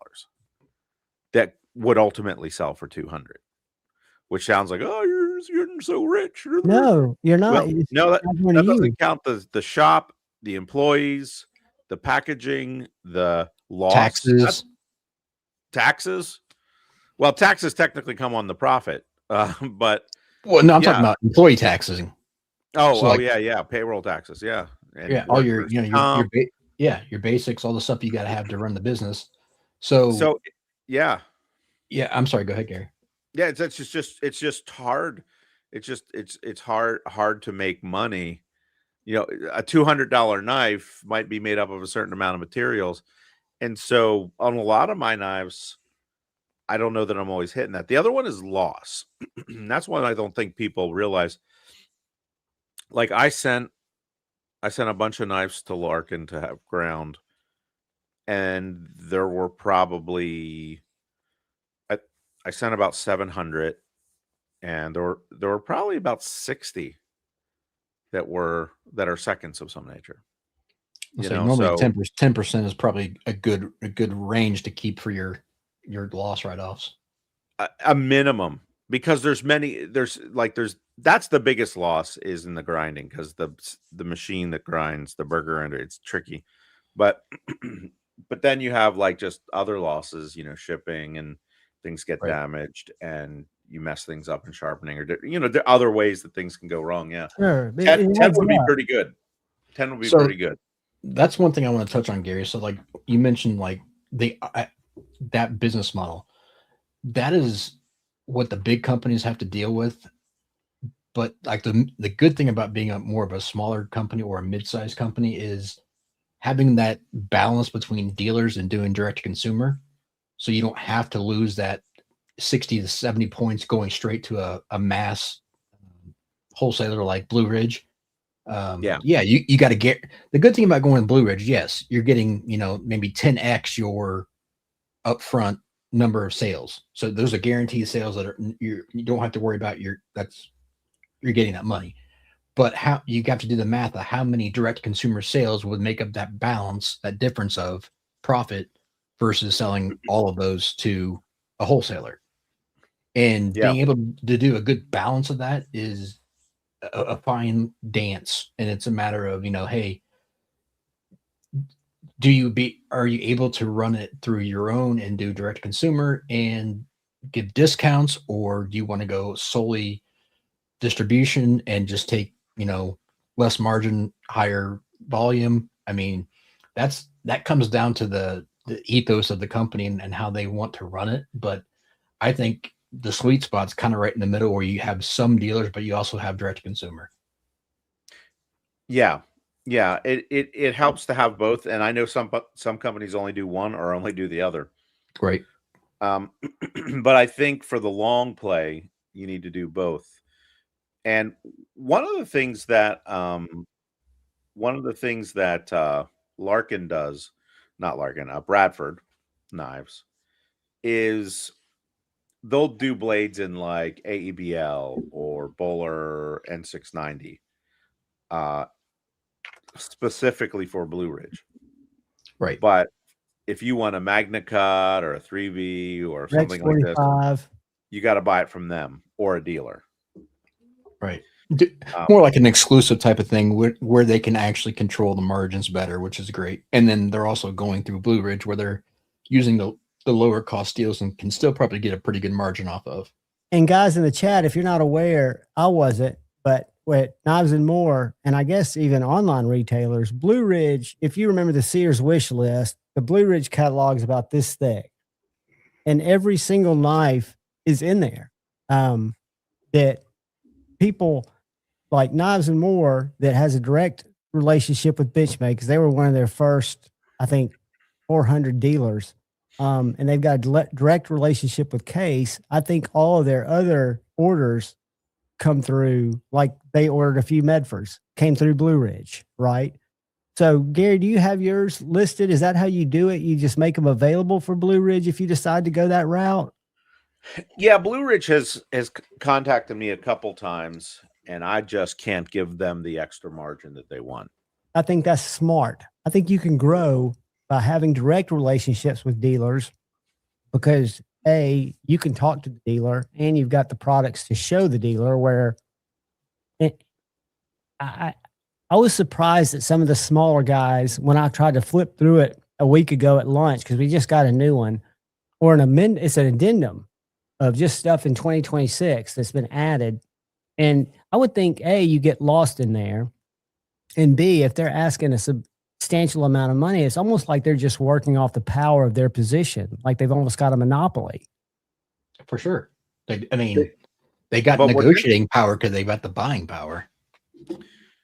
But what's interesting is they've gotten more strict about like Victorinox. If you don't have a brick and mortar store and are approved by Victorinox, actually they're interesting. They have some of their product you can get regardless, but others of their product, like Swiss Army knife type things, you have to have a brick and mortar store and be approved. And now, who is it? And some of these companies like Leatherman, like they're not giving dealerships to small dealers anymore, and they're not in Blue Ridge. Funny story: when I was in college, when I was in college, you know, I was in the knives even back then. Now that I'm getting older, it's been a while since I was in college, but it was like the 90s. But anyway, I would get knives at a flea market, you know, in different places where they had pretty decent knives, and they would always be like, "Oh, do you have such and such?" No, and they flip through the catalog, and I finally took note of what the catalog was, Blue Ridge catalog, and then I made up a fictitious business name and all this stuff, and became a dealer for Blue Ridge, like in college, and you had to make $100 order at the time, and that was, you know, somewhat expensive. Sure. In the 90s, absolutely, for a college kid. It's still $100, but that's like $300 in 1996 money, you know? So, anyway, so I'd get a bunch of friends together and, you know, we'd page through the thing and figure out what we want, make an order for $120 or whatever it was. So I was like a rogue knife dealer in the college. Hey, you got to start somewhere, man. You got to start somewhere, and you got knives in people's hands. That's the goal. They sold other things that were fun back then, like dart guns, right? Blow guns. They still got blow guns in there. I think we've got them in our store. I look at them all the time. We've got the Cold Steel and another brand that's in Blue Ridge. That's like a cheaper brand, but they still have all the different links, and you can buy all the different dart setups. I used to love those in college. Oh yeah, I had dart, all kinds of. Then we got like these practice wooden swords, and then we would have mock sword fights. Man, I smashed my knuckles so many times. Oh, that's brutal, dude. Because you're catching you're just locking up, smashing your finger. So anyway, good. I got two questions for you, Gary. One I wanted to bring up anyways tonight with you, John, was, so speaking of companies and margins and stuff, one of the companies that I've always had a passion for, once I got over the fact of how ugly they are, was Spyderco, because of their ability to bring different steels to market, their ability to do the steels actually in a good way to where people can test things out and see stuff. And their price point has always been very, very fair for what they bring out. Yes, they use basic G10 or FRN. Big deal. You can customize and do whatever you want. But the value is there for what you're getting in steel. Except for today, I saw one that is coming soon that's going to be released, the Sage 6 in Rex 121. And I don't know if you guys have seen that or what the price is going to be on that. Tell them I thought. Well, not the map, but the actual street price is $372. Which I'm trying to equate that with the Sage 5 that we had that was in the 2s. Are they just having a price increase? Rex is really hard to work with. And that's really going to run. There's a couple things about Rex. Before Spyderco did the Rex 121 knives, I was probably the preeminent maker of Rex 121 knives. I don't think anybody made more than me. And I knew eventually that Spyderco would make them, and then that would not be a claim to fame anymore. So, but nonetheless, I've probably ground 200 Rex 121 blades hard. So I'm intimately familiar. The level of loss on those is super high. The cost of the steel is super high. All the tooling to make that is going to wear out 3 times as fast. It's basically, it literally sits between a really high-end, high-speed steel and a cemented carbide. So it's just really hard to work with. So I would guess in the case of that Sage 5, it isn't so much. It could be driven in part that they're having some price increases, but I think the bulk of that expense is that steel and the difficulty in working with it, and also the demand, and also the fact that Era can't make Rex 121 because their furnaces are about 3 times the size of CPMs, and they can't get that hot without seriously damaging the linings of the furnace.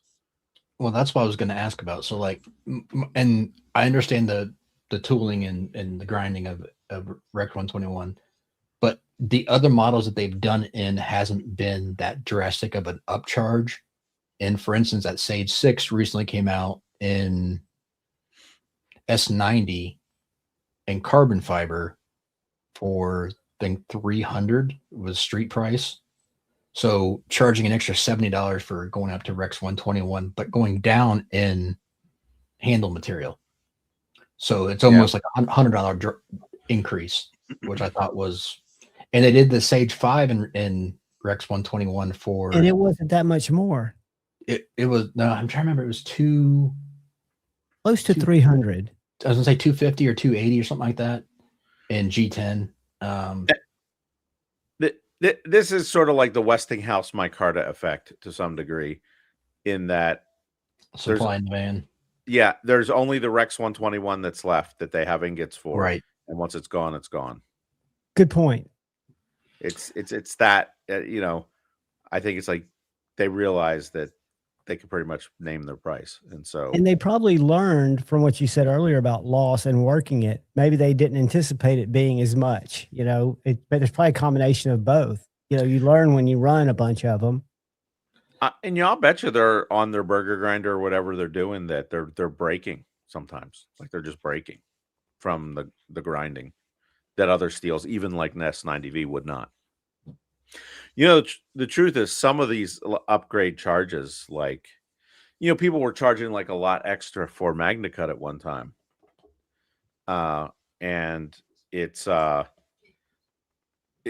it wasn't any more expensive to buy. It wasn't any more expensive to process. Yeah. MagnaCut's cheaper than a lot of steels out there that are quote unquote lesser than. Perceived value, right? You've got to work with that perceived value that everybody brought, like me, to MagnaCut, desiring it.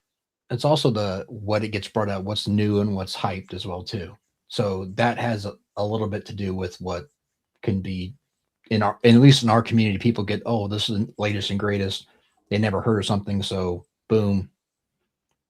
Todd, on the secondary, there was a huge increase for 15V. People were charging astronomical prices for 15V on the secondary.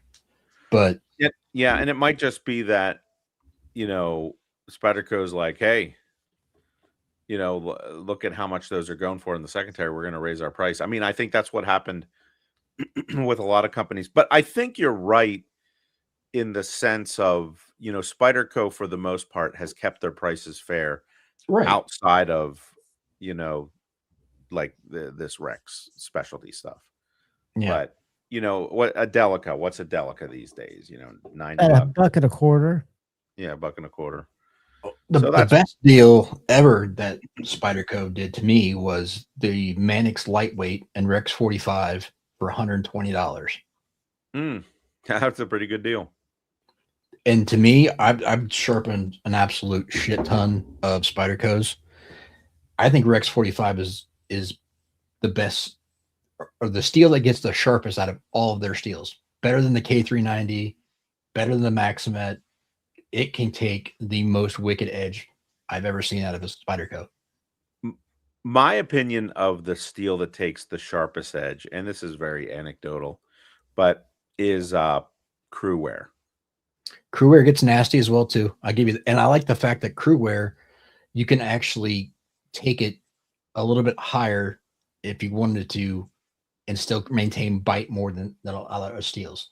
It can take a polish well. And you know what? This new MagnaCut from Aerosteel reminds me of that. Okay. Yeah, I check some of that out. I was really satisfied with the way that was sharpening. That burr looks sick that we showed earlier. Yeah. Yeah. And just when I finished it off, it was just really fun when you get them to pop like that. So, speaking of another question I had for you, Gary, I kind of wanted to. This got brought up the other night in another whole stream and group of people, whatever. And unfortunately, people are still talking about and spreading stuff about MagnaCut and delamination. And I'm like, I tried to be polite and break it down as fact. The whole point of doing powdered metallurgy is so you have less chance of having delamination. And the only things that I've ever heard of delam was from improper heat treating and also abuse of the steel. So when you stick a knife in a tree and then stand on it and it breaks and then you go, oh, that's caused by delamination. No, that's caused by abuse. And that's stupid as shit. I think, there were a few melts of MagnaCut towards the end. Now, who made a big deal of it was Guy from Survive Knives. Right. Of course. If you remember that whole fiasco. I got into that a little bit. And I did a video responding to that. I don't know if you guys ever watched it. It's interesting. And it really lays out pretty concisely. Long and short, yes, there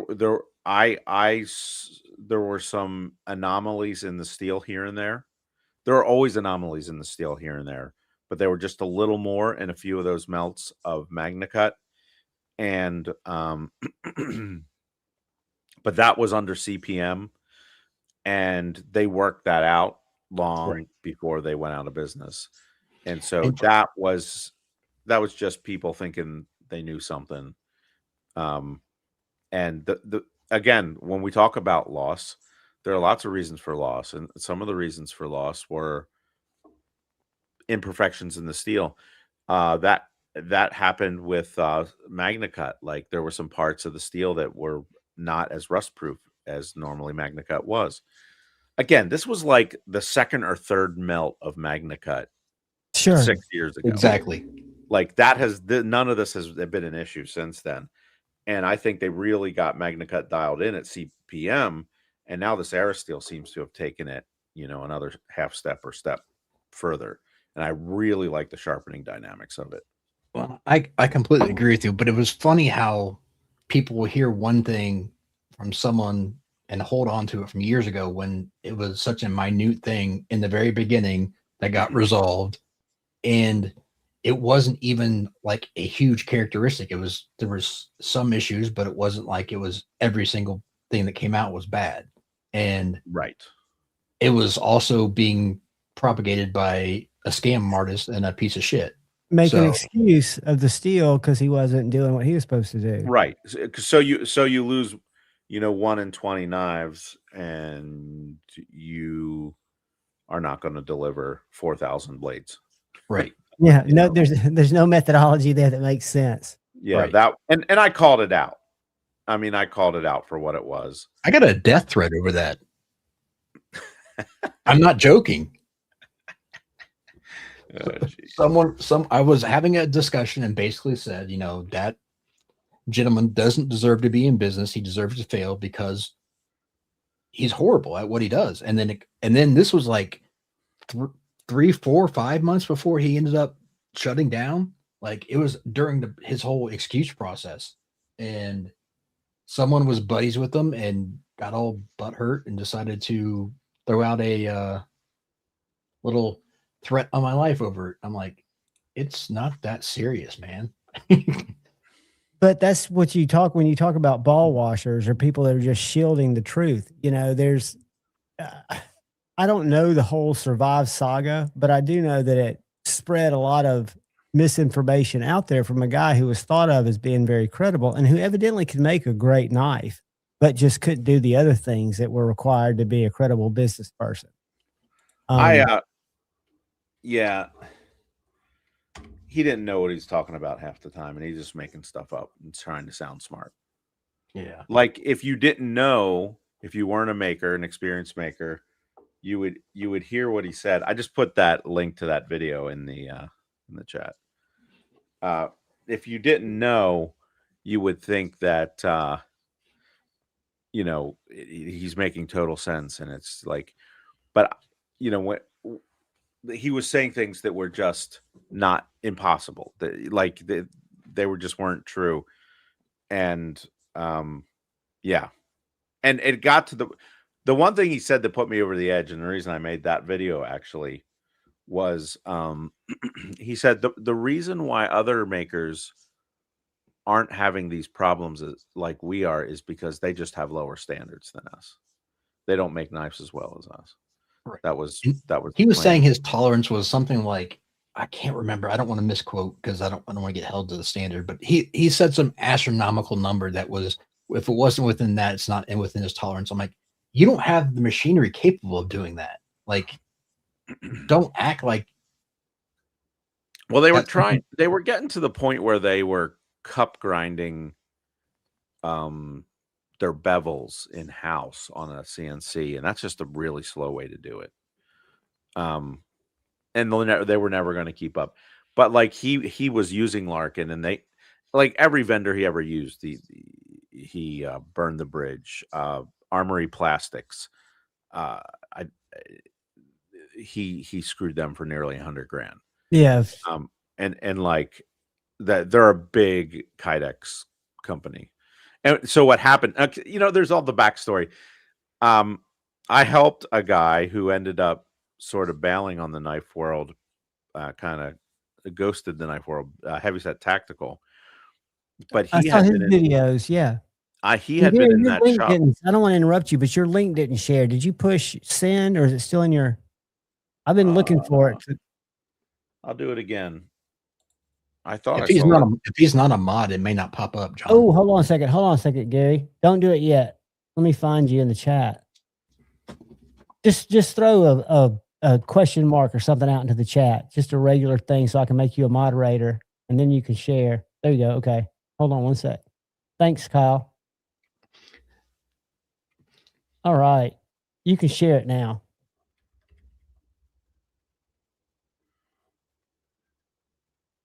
There we go.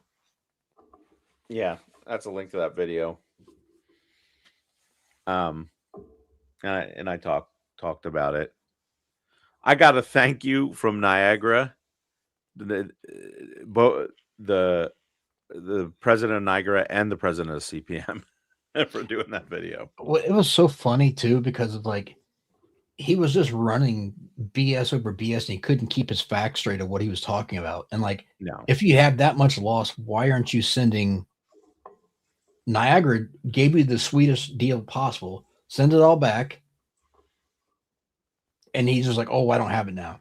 Of course you don't. Like, it was just disgusting, but whatever. Unfortunately, there's always going to be someone out there like that. Hey guys, here's Creeley Blade's channel if y'all just want to go sub to it. And then that link above has the video about the Magna Cut.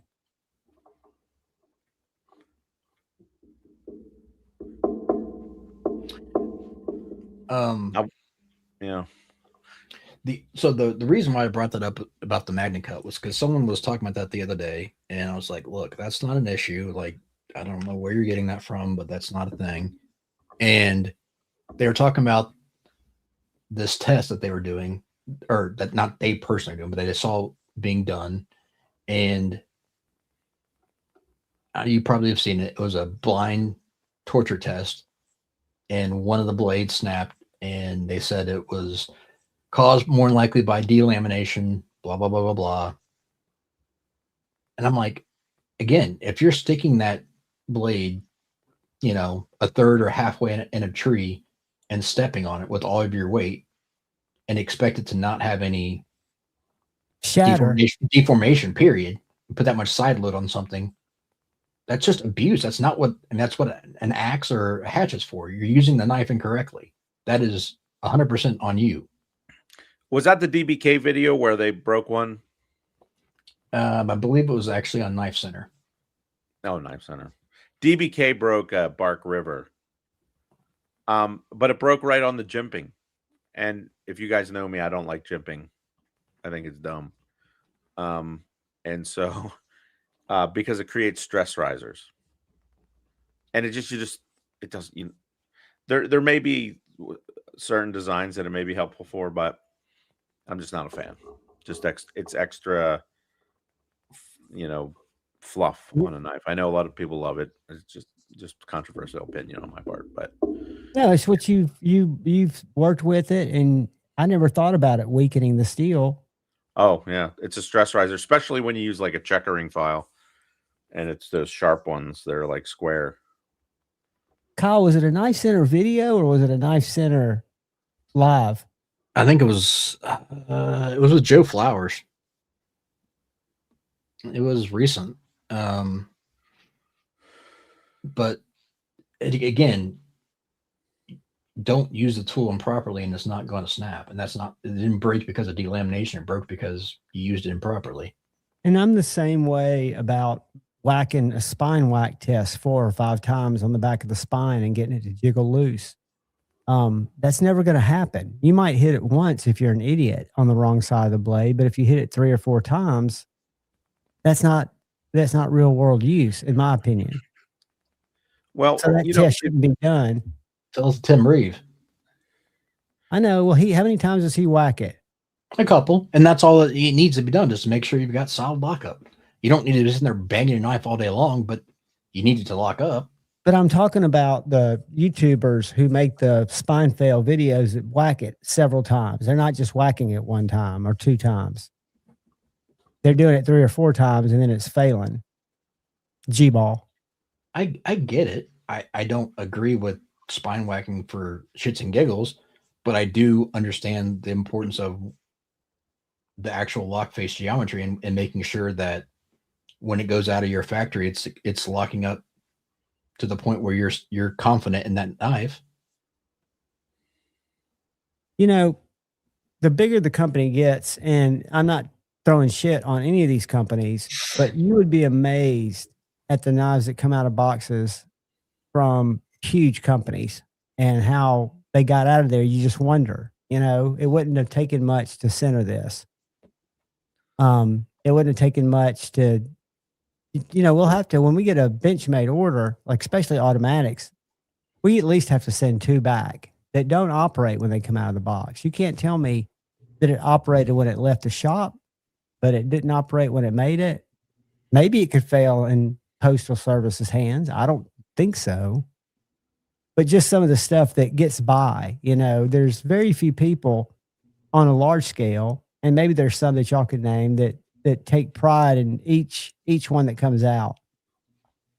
Now, the closest I see is people like Kaiser, and maybe it's because they use ball bearings.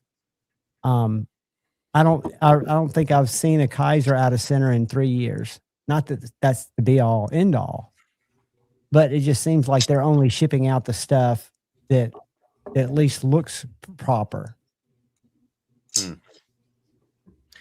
One of the things in knife making that people will say is it's the last couple minutes of the process. Thank you for being here. Nope. difference, between good and great or bad and good. So like taking just a few extra minutes on some processes. And it's easy to want to skip, and take shortcuts when you're trying to make a lot of blades. So I give a little grace to that. Because they've all got volume quotas, Yeah. Yeah. And John, check private chat. I think I think the Chinese are probably a little extra sensitive to it because of the quality considerations over the years. Oh, no problem. All right. Just wanted to let you know. That's all. But yeah, it's just I guess they've all got what they're used to, knowing their customers will accept. And the thing that I've come to realize is the knife community that I think of as the knife community is such a tiny, tiny percentage of people that buy knives, because we have people coming in every day looking for a Benchmade. They're wondering why we have 6 bug outs. And I'll sit there and tell them about the different steels, and they just glaze over. I've never had, not even one time, and we're in a high engineering rich environment, space, defense, all that shit here. And these are the guys that are buying these Microtechs and these Protechs and these Benchmades, but they're not metallurgy focused at all. They want to carry a Benchmade because they want to carry one. And I think there's a lot of the reason that Benchmade can get away with it, because their expectations are not tuned in for it to be any better, maybe. And it's just little things like when you get one that, they're almost rubbing, and you're thinking, I know how to straighten this, by loosening up the body screws, making sure I get the blade tweaked, and then tightening it back up. But why didn't they do that? And I guess they've got these quotas they've got to reach. And like Gary said, it's easy to skip a step if you're putting together a blooming million of them. Yeah. Yeah. And they are such a premium that it becomes hard to excuse. Like, for instance, I don't know if your shop there got in any of those WorkSharp. No, was it WorkSharp? No, not WorkSharp. What's the other company that made knives that doesn't usually make knives? And they were kind of expensive. Surefire? No. That was the They made some fixed blades and some folders. Leatherman. Was it Leatherman? Leatherman, yeah. Yeah. They came out with the funny lock. Yeah. And they were nice knives, pretty decent quality, but like there was one little thing, and I'm not a nitpicky kind of guy, but because this is the industry I'm in, maybe I am a little bit, but there was laser kerf on parts of the blade. And this is a $300 folding knife. It was a $180 folding knife. I'd be okay with that. It's like kind of like when you go to a restaurant, like one time I went to a Shula's. You ever go to a Shula's? Remember, it was Steakhouse Shula's. I don't even know if they're still in business. Yeah. So we went to a Shula's, and this was like 10 years ago. I don't know if they're still around, but they're great steaks. That's making me hungry thinking about it. Well, I got a lobster bisque, and it was $17. 10 years ago. So let's call it $25 in today's money. I don't go to places like that very much. My dad got us a gift certificate for Christmas. It was $150, and I figured we could eat whatever we wanted. Not so. But anyway, the waitress came up and she said, "How's the lobster bisque?" And I'm like, "It's okay." She's like, "Just okay?" And I was like, for that amount of money, it's barely okay. And so now if I would have went to, if I went to a local diner and got that lobster bisque for $6, I'm like, that's great. I love it. You know what I mean? So like the expectation follows the price. If you're spending $300 on a folder, I expect it to be fairly decent. And Stand up with other $300 knives, correct? And leaving laser curve. Now, on my Mako, I made some in Vanex, and those were pretty expensive. Those were like $300 in Vanex because Vanex is just it's expensive. And I was debating whether I should remove that kerf or just hope that I could tumble it out. And I left it in, and I left it in on these knives. And he got one, and he's like, "Look, I just got this knife. There's laser kerf on here. This is a $300 knife. You know, I want to send it back." And I responded to him. I said, "Send it back. I'll give you your money back." And you're right. I need to take that laser kerf off for $300, even for $250. This is a premium product. It shouldn't have that laser kerf on. I'll put the, Not to stop you, but what is laser kerf? Is it like just a little mark that the laser leaves on it, or? Yeah. So imagine like if you cut something with a bandsaw, you'd see the teeth marks. Mhm. Same thing with a laser. They're a little finer, but just visible, something that's visually not perfect. Yeah. I got you. Go ahead. I didn't mean to interrupt you. And so we have a horizontal grinder with wheels, and so we go around the whole thing on the horizontal grinder to grind all that out. Plus, that steel is a little fatigued from the laser because basically it was flash heat treated, like maybe a couple thousandths into the perimeter.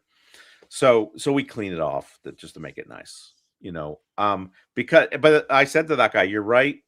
I was debating whether we should do this or not, but the comment you said, and he was really good about it. He's like, "Hey, I really appreciate that you listened to that, and I would definitely buy a knife from you again. Even though this one wasn't what I had expected."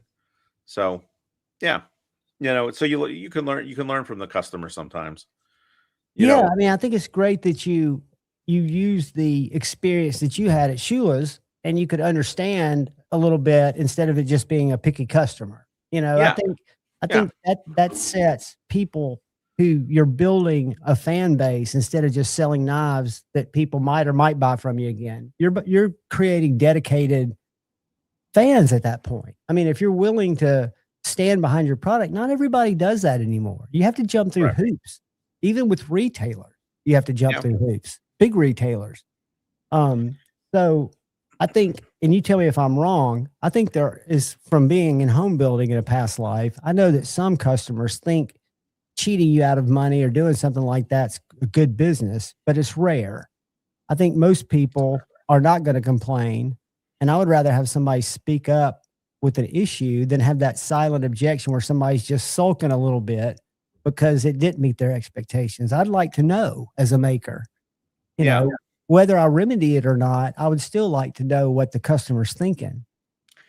Well, in terms of a alternative response to that same issue, Montana Knife Company leaves that kerf on there. And some people were saying stuff about that. And they responded to it in a video. It said, "Well, that's the fingerprint of the knife." Different companies, different approaches, but that. But that didn't make the customer feel, "Oh, okay, it's just a fingerprint." That's polishing a turd. Exactly. Not just polishing a turd. Exactly. It's not the fingerprint of the knife. It's the, now one thing that's become a little bit of a fingerprint of my knives is so this is a Mako. I'm gonna make you big for a second.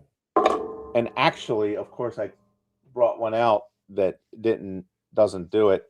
But a really difficult part of this knife is right here. Right here. Because when we sharpen it, we go into that plunge. And it's ugly. So what we now do is we sharpen them. Is that sharp? No, it's not even a sharpened blade. I have it in a Kydex sheath. What's going on? Anyway, we sharpen it and it's ugly in there. And then we come back in for an extra process with a 1/4-inch wheel. And then we grind out a little bit of a sharpening foil, just a little bit, to take away that ugliness and give the customer like a few sharpens before they're becoming a recurve. Right, before it gets in there.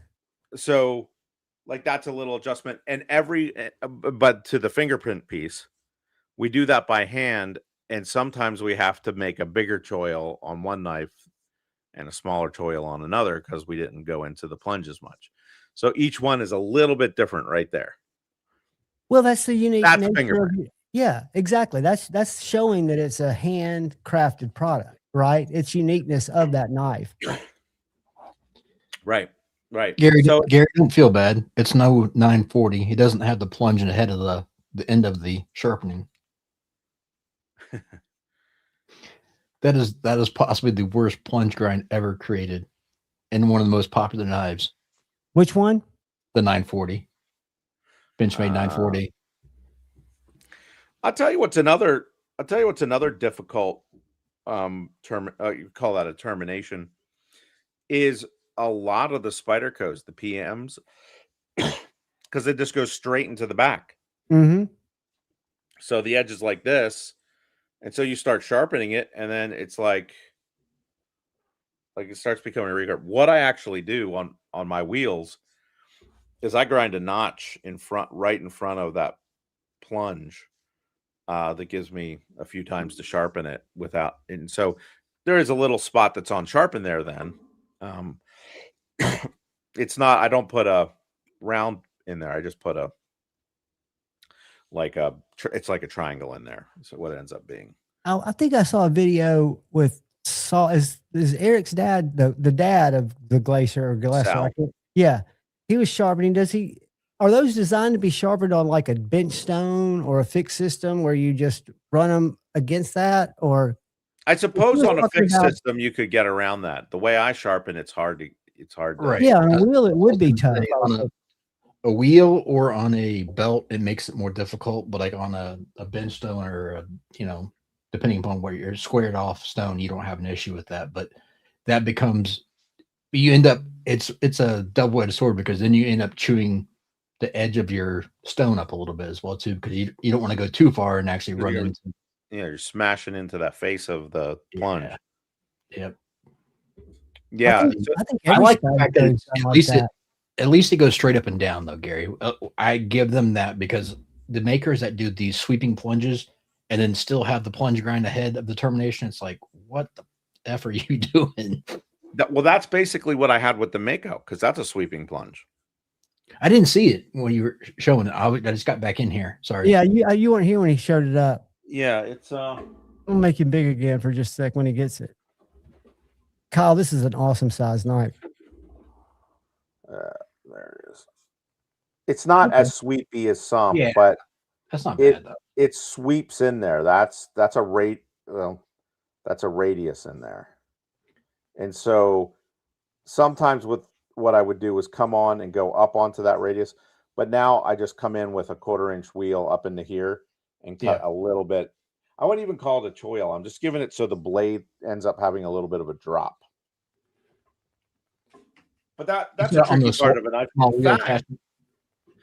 I almost bought a Loveless drop point Hunter tonight. That wasn't made by Loveless, but it's another knife maker in Pennsylvania that honestly makes them as good as Loveless did. It was $550, which is a really good price for being exactly spec for spec Loveless drop point Hunter. It's got a guard. It's green micarta.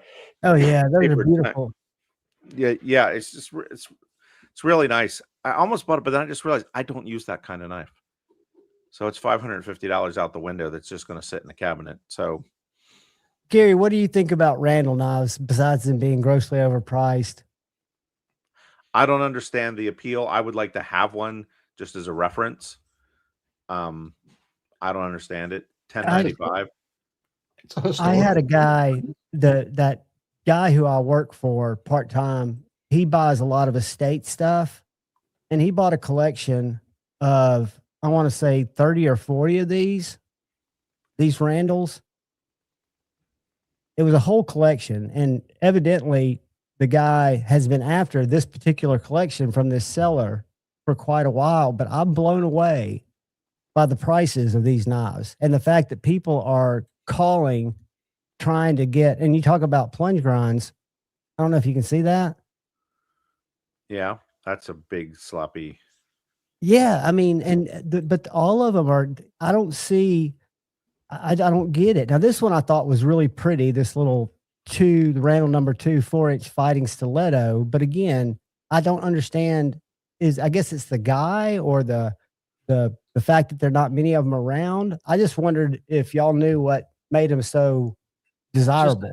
a heritage thing in his name, but I mean the actual quality of the stuff is okay, but it's nothing like it's nothing to write home about. It's not innovative. The steel's nothing special. It's just I think it's 1095. Yeah, exactly. It's just that was well known for making knives, and he got a cult following. I'm not saying they're bad knives, but there's nothing special. But like at these knife shows, like at this knife show, which at least used to be, and still to some degree is pretty prestigious, and there's high end.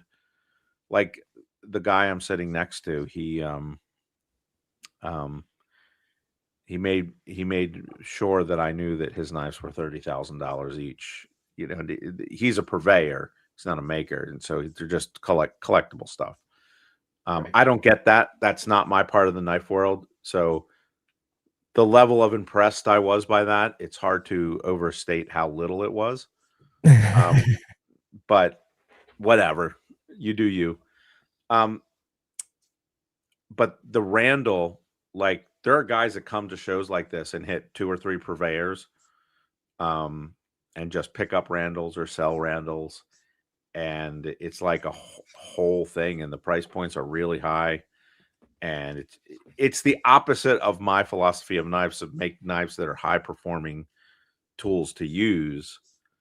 And these are more just collectible History collectibles. That's what it seems like. Again, they're impressive, but you see more impressive knives out there all the time. That $30,000 knife, was that like jeweled handles, or was it just engineered hype? Or it was like, you know, I hardly bothered looking. The guys, I can imagine. Yeah, they look like, you know, like a lot of like high end custom folder with like mother of pearl and, you know, mammoth and, you know, zirconium and, you know, Timascus and like these, like that kind of thing. Like very, yeah, I got you. To me, very gaudy. Like honestly. that. Yeah, but even more so. Right. I'm just saying, but yeah, and that's the kind of like old school, to me, very heavy and clunky looking. Right. It just doesn't appeal. Like this appeals to me. You know, this appeals to me. And that looks a little thinner than a regular. Because you said it's an 80-20 what? 2. I think it's an 80-22. Well, let's take a gander here. What we got? It's 142. Okay. Yeah, it's 142 stock at the thickest spot. It's a great little knife. Again, you like a knife that's going to work and complete a task. Question on that Mako. You said to use a small wheel attachment to go back in there and clean that up. You said to relieve a little more. Yep. Is that this? I don't know if you even got one, but I'm sure you probably do. Could you do that like on a waterfall platen? It'd be harder on a waterfall platen. Yeah, I don't think you could do it on a waterfall platen. Okay. It's the small wheel, and the belt kind of comes to it's kind of like a triangle. Right. That's the point of the triangle, so I can get in there. And it's trickier than it seems because I got to ride down. You know, this guard and make it look like it was supposed to be there. Okay. You know, so like getting in there and not taking too much edge, but not making it look like bumpy and cattywampus up in there. It's tricky. I gotcha. I didn't see it well the first time. That's why I wasn't sure how much room was in there. What I do sometimes, or what I used to do, was literally sharpen all the way up onto the plunge to right there. Right. But if I overshot it even the slightest little bit, it would be a little bit goofy. So that's how we tackle it now. Everyone gets. I don't have one here because all my finished ones are at the show. But yeah, Gotcha. it's but what was interesting, this Loveless has a similar kind of plunge. You know, like the plunge, like it's like the Spyderco plunge is like bing bing. Let's like an L in there. Whereas most knife makers plunges are like a Gradual. Gradual plunge. Yeah, that's just squared off. Yeah. Now, what is interesting is this guy is meticulous that made this Loveless knife, and the way he handled it was he just sharpened it to a point and just stopped. Now, granted, if you overshoot it the slightest little bit, you get a recurve. You're looking at a recurve. But you say recurve, for somebody like me, it's not going to affect the performance of the knife, and it really just gets a little, what do they call it, a smile down there. I mean, I guess it's a slight recurve, but that's not affecting the performance of the knife, really, is it? Or just eventually it could, because you got a part of the blade that doesn't, it's just not in line. But yeah, it's probably more just the aesthetic to me. That's what I would think. I would guess, but a lot of chef's knives will get that way after a while too. They'll kind of, from sharpening, they'll get like they sharpened a lot up at the back, and then so you have like the whole blade is like a big smile. There's no flat in the back. So what I'll do sometimes on those, like if I'm fixing one for somebody, is I'll put it on the platen and make the black flat. The back flat, so it's straight, and then clean it up. So like totally removing the edge, and then resharpen it and regrind it. And my worst thing is on those German chef's knives that have that big bolster on the back, or the plunge is on the heel of the blade on a chef's knife. I just grind them off. to get rid of that once and for all. Some of that what too. Dummy thought this up. Some of that too, Gary, is coming by the fact that those kitchen knives, of people aren't thinning them out too. That they're over sharpening because they're not thinning them out, so therefore they're spending more time in that thick spot and creating that recurve. And sometimes they're like using those machines, like the people get. Oh yeah. That's like knife abuse. But that is like, and then you get the electric ones, which are even worse. John, you remember why I tell you to not spend all the one time in one area, and you got to blend. That's why. Yeah. I've got to get back into it, because Shane's trick of putting the tape on my blade, it worked. I will say that. It felt funky for a while, but it definitely kept me from getting any. But I want to change my technique so I don't have that problem. I want to get better, and putting tape on the blade's not going to get me to stop doing whatever I'm doing wrong, which is, like you say, lifting up and not realizing it. Yeah. What was I going to ask you? I had brain fart. Gary, probably the worst plunge or the lack of termination is. Are you familiar with the Medford Antic? I'm not familiar with that particular one. No. He's got the last at least 16th to maybe 1/8 of an inch of the blade that's not sharpened. It's also. It's not even. I mean, it's in front of the plunge. The drawing of it. It is disgusting. So let's see what you mean, Kyle. Pull up. Can you see that? Yeah. So where? Yeah. So where'd that come? What do you do? The ricasso. He's got that big sweeping plunge, and in front of that ricasso, he's got at least 1/8 of an inch. When you turn it sideways, that there's zero edge on it. Right. That's what they do. That's how they. Oh, right here you can see you it. Can even see that one there. Yeah. It's got like a little raised area where they didn't sharpen it. It's disgusting. I'd never noticed that, Kyle. That needs a meeting with my 1/4 inch wheel. Or it needs a better design as far as how he's going to attack his plunge on that. Yeah. Why didn't that one show it as much? I wonder. Oh, there it is. You can see it there. Yep. To me, that's That's inexcusable to put a knife out like that. I talked to, that's also like a 60 grit grind, but that's another matter. I talked to very experienced custom maker who's been making longer than Medford by far. I said, so what do you do with that? Because he's known for these sweeping plunges, and they do just that. And that's what the Loveless did also. They just stop. Like they stop sharpening. But if your sharpening is not going perfect and you pass it, you see some of them they didn't pass it and it was okay. But some of them they did and it was zoom, You could zoom, see zoom. it. Yeah. Yeah. And that's so easy to do. So Gary, that's why that one you couldn't see it as predominantly on, because they lined it up close. They got it. Yeah. They got it. They hit it perfect. But on the other one they didn't. To me, I just think that's inexcusable. I think that's a horrible product to put out when you have something like that. It's especially that price point. yeah, I mean, you have all the tools and ability to make that better, and yet you still think that's okay. Like that's disheartening to me.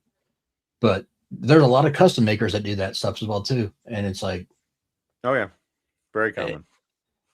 But here's a kind of a hot take that people don't think about is custom knives are fantastic. You get soul out of them, you get customization, you get what you want, but there are a lot of custom makers who don't make good knives. Like you go to these shows and like you'll see a $1,500 fixed blade and you're like, you could do that yourself, like, and not even being a maker. Like and it's mostly like the old time stuff, your stag handles and that kind of stuff. And it's like, there are a lot of knife makers now, just way more than there used to be. And everybody's, got their own standard, and you're going to have those variations. A lot of knife makers can't sharpen. Most. Yeah.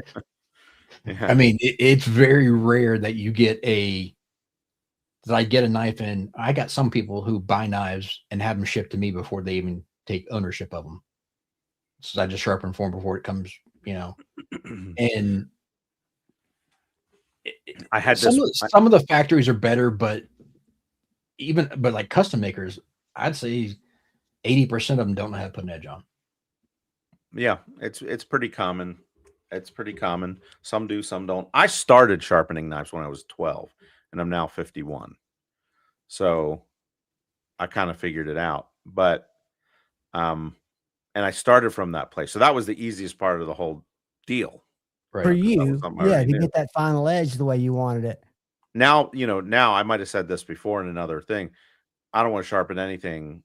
I don't want to use any sharpening tool that doesn't have a motor attached to it. Right. You did say that. So, and I respect that because you're coming from the production. You have to be able to do that to keep up. Like, so I had this. On the other hand, Richard, that's true. I don't want to use a motor because I want to use my hands and be able to, control it with a stone and get the stone finish versus, I'm sure you're using stones on your power as well too. You're using like probably CBN wheels. CBN plated wheel. Yeah. So speaking of which, I may have a contact for you if you're looking for more wheels. I got a really, really good. It's about time. Anyways, they say they never wear out. That is not true. They just don't expect you to, sharpen 1,000 super steel knives on them. Right. Push them to the edge that far. No pun intended. But yeah, I'm the opposite type, but I'm not making knives to be able to have a one step in the process. So I totally get where you're coming from on that. I sharpen a Mako from no edge at all to sharp in like 60 seconds, 90 seconds. And a pretty high level of sharpness. I had this guy today at the knife show. He's like, do you have paper? I want to do a paper test to see how sharp it is. It was one of the Magna Cuts. So it's sharp.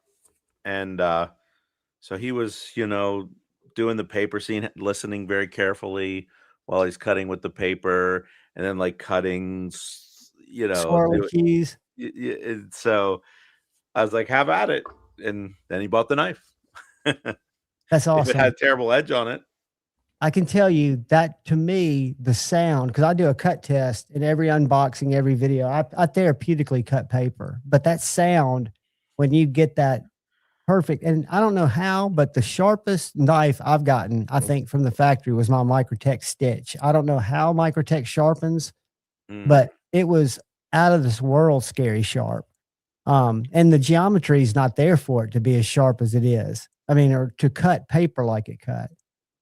But I think it's I want to be able to put a good edge on a knife without getting any little scratches around that bevel, which is where I'm struggling.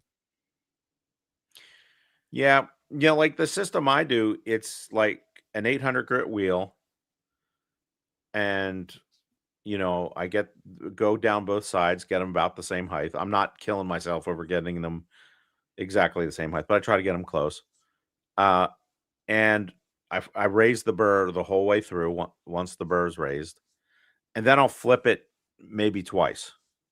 I'll flip the burr the other way. I'll flip the burr the other way with pretty light passes. But because I know I have had a problem where I don't sharpen every one of my knives.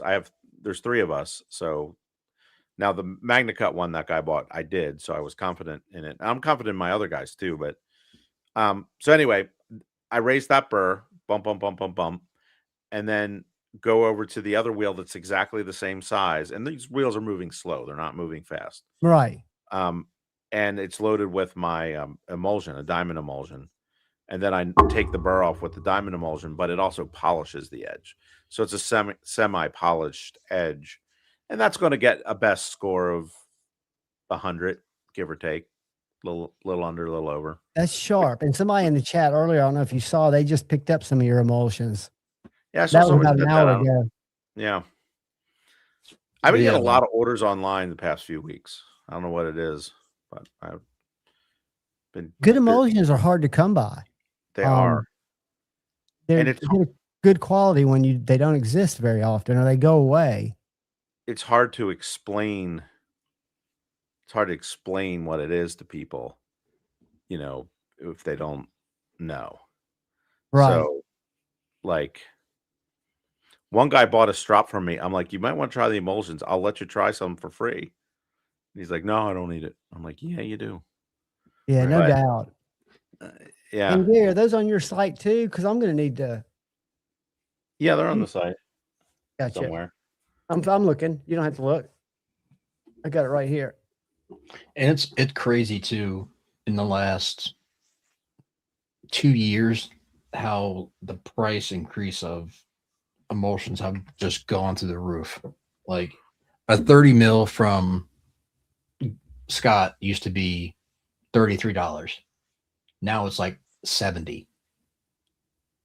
Well, I have a collaboration with Scott Gunn. It's a 0.5 micron poly 0.5 micron poly in my carrier, but it's his abrasive. He sent it to me. Gotcha. And it's $65 a bottle for like half ounce. Is 30 milliliters half ounce? Ounce is 30. So it's 15 milliliters for $65. Okay. Yeah, here it is right here.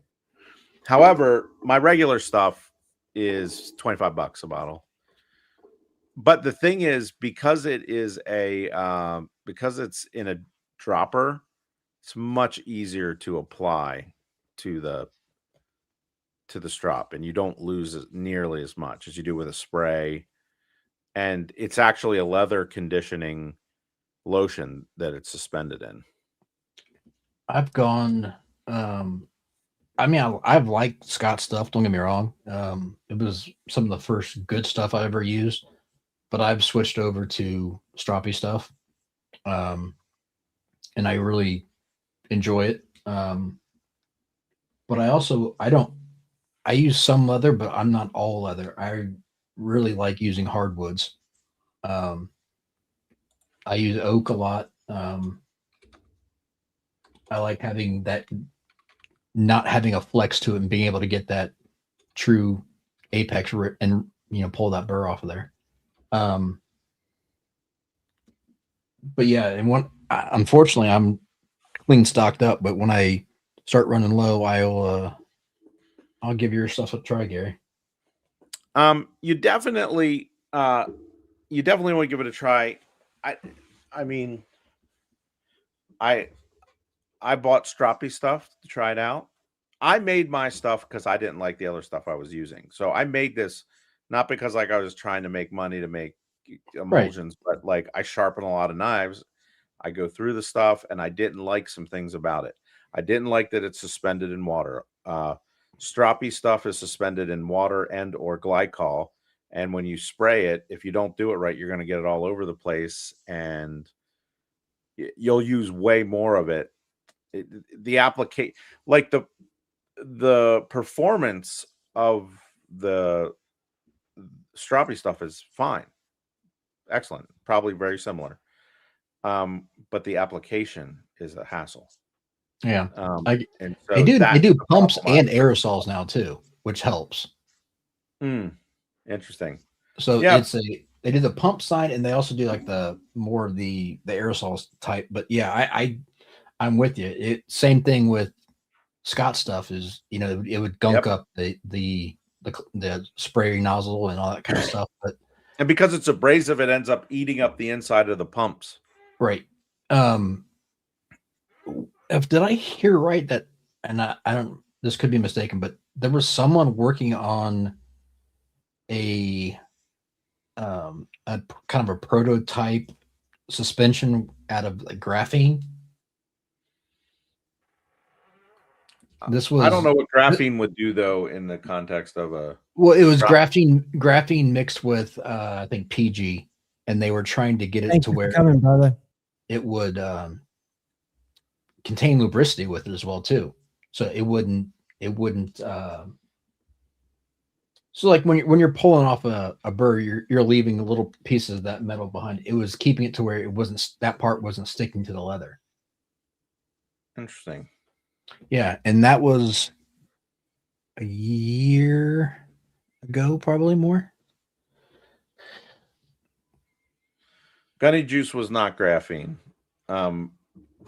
Gunny made graphene lubricant for pivots. Right. That was his Gunny Glide, I believe. Yeah, Gunny Glide. And then Gunny Juice was just the abrasive deionized water and like glycol or something like that in there. So there was no graphene in Gunny Juice. So Gary, when you say yours is a dropper bottle, your little bottle has just a hole in the end of it, so you can just apply it to your strop and then spread it out. Yeah. Let's see. Probably have some around here. Yeah. So here's a strop. Here's the stuff. Here's your brain on the strop. No. That's a Gen X reference there. You young people probably won't get that. I got it. So it's going to put a little bit on there just so you can. Oh yeah. You see? You're not wasting any.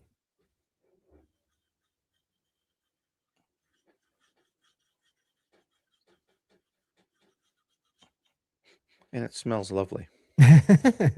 And you've got 3 grits, right? Yeah. So that's the application. Now it's best to let that sit on there for like 5-10 minutes. I was wanting to ask you how quick it dried in comparison to like other stuff. I think it's similar. I think it's a water-based. The base is water-based, like there are different, all kinds of goodies in there. But then it also gives you like a waxy, smooth, like it's fine to do it now. Okay. So it's similar time frame. Yeah, that's yeah. I mean, sometimes I like to let it sit a little longer, but yeah, because like I got a little bit on the blade. It's not gonna hurt anything. It just, you get a little bit on the blade. But yeah, but I made it because I use it. I made it because I didn't like what was out there. That's And- the best testament to a product, bringing it to market. If you like it enough to let other people buy it. Yeah. What microns are you running, Gary? What do you sell? 1, 3, and 6, and then the one gunny is 0.5. However, that 0.5 is even finer than 0.5, because I'm using monocrystalline diamond. Right. Gonna use polycrystalline diamond. I don't think it performs dramatically better, but a multifaceted 0.5 micron particle with multi-facets on it will make finer scratches than a monocrystalline that's the same size. Right. So that might behave like quarter micron, which you're getting into silly territory at that point. Yeah, You're but getting into like really tweaky sharpener land. Okay. I nerd out about that kind of shit though. So like, and I'm sure you do as well too, but like, I don't take everything through massive progressions like that because it's not needed unless someone requests, a full on mirror or whatever. But I like going from a honing process with the stone. I like getting most of the burr off with the stone, and then going to a very fine strop micron, usually 0.5, sometimes 1 at the most. Maybe even I got quarter that I use sometimes as well too. And I don't get any, and by going that way, I can still maintain bite without, how do I want to phrase it? Because a lot of times when people will slick out a knife when they're trying to go too crazy with it, right? But you can take it higher in that method and still maintain bite. Yeah. I got to the point in my life, man, where I'm all about 60 seconds. Right. Exactly. But so like to me, if I take something up to 600 grit, right? And then I take it to like a conventional methods would say, take it to like a 9 or a 6, right? That's actually duller than if I go from that 600 grit to a 1 micron. Yeah. There are a lot of ways to, and, and some of it depends on the steel. Like some steels respond better to one thing and other steels respond better to another. For sure.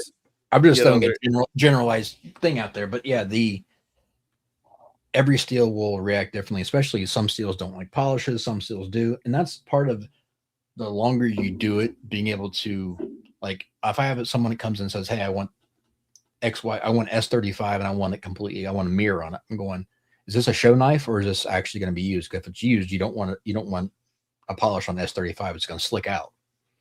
But if, it's going to be a mirror or it's going to be a showpiece, I don't really care what they want. I'll do it for them, but I'm giving them the fair warning of what it is. In terms of based on what they're trying to achieve in their sharpening. Are you wanting it to bite and cut, or are you wanting it to look a certain way? So now you do sharpen, like, is that your primary business or is that a hobby or? Yeah, I mean, it's pretty much turned into business right now. So cool. How much do you charge to sharpen? So my base starts off the way I look at it is everything's a little bit different as far as, so I do a kind of consultation. You tell me what you have. I kind of give you an idea of my options, and then I give you a quote. Basic blade shape, working edge is $30 plus return shipping, which is, I think, very reasonable compared to what a lot of people are charging right now.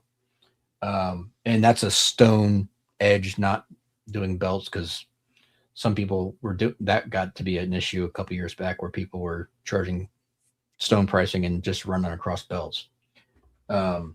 Lacey, excuse me. And then, like, if you wanted to go to a polish, it goes up a little bit. You want to go to a mirror, it goes up a little bit. Or if you've got some, funky recurve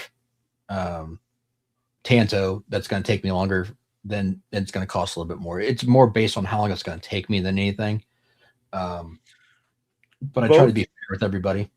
Both the guys that work for me, I don't have enough work for them to be full time. So one of them sharpens, but he sharpens at like a flea market, and he does like $1 an inch. And now, granted, somebody's going to come and dump like 20 kitchen knives on them, and that's for belt sharpening. Right. And not all belt sharpening is created equal. I'm not disagreeing with that either.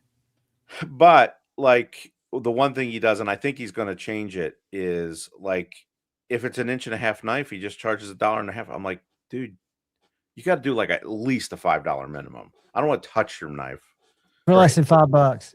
Yeah, that's the minimum at the store I work at for them to on a wheel sharpen it. Takes them 60 seconds probably, Gary. They walk back and they come back with the knife. Yeah.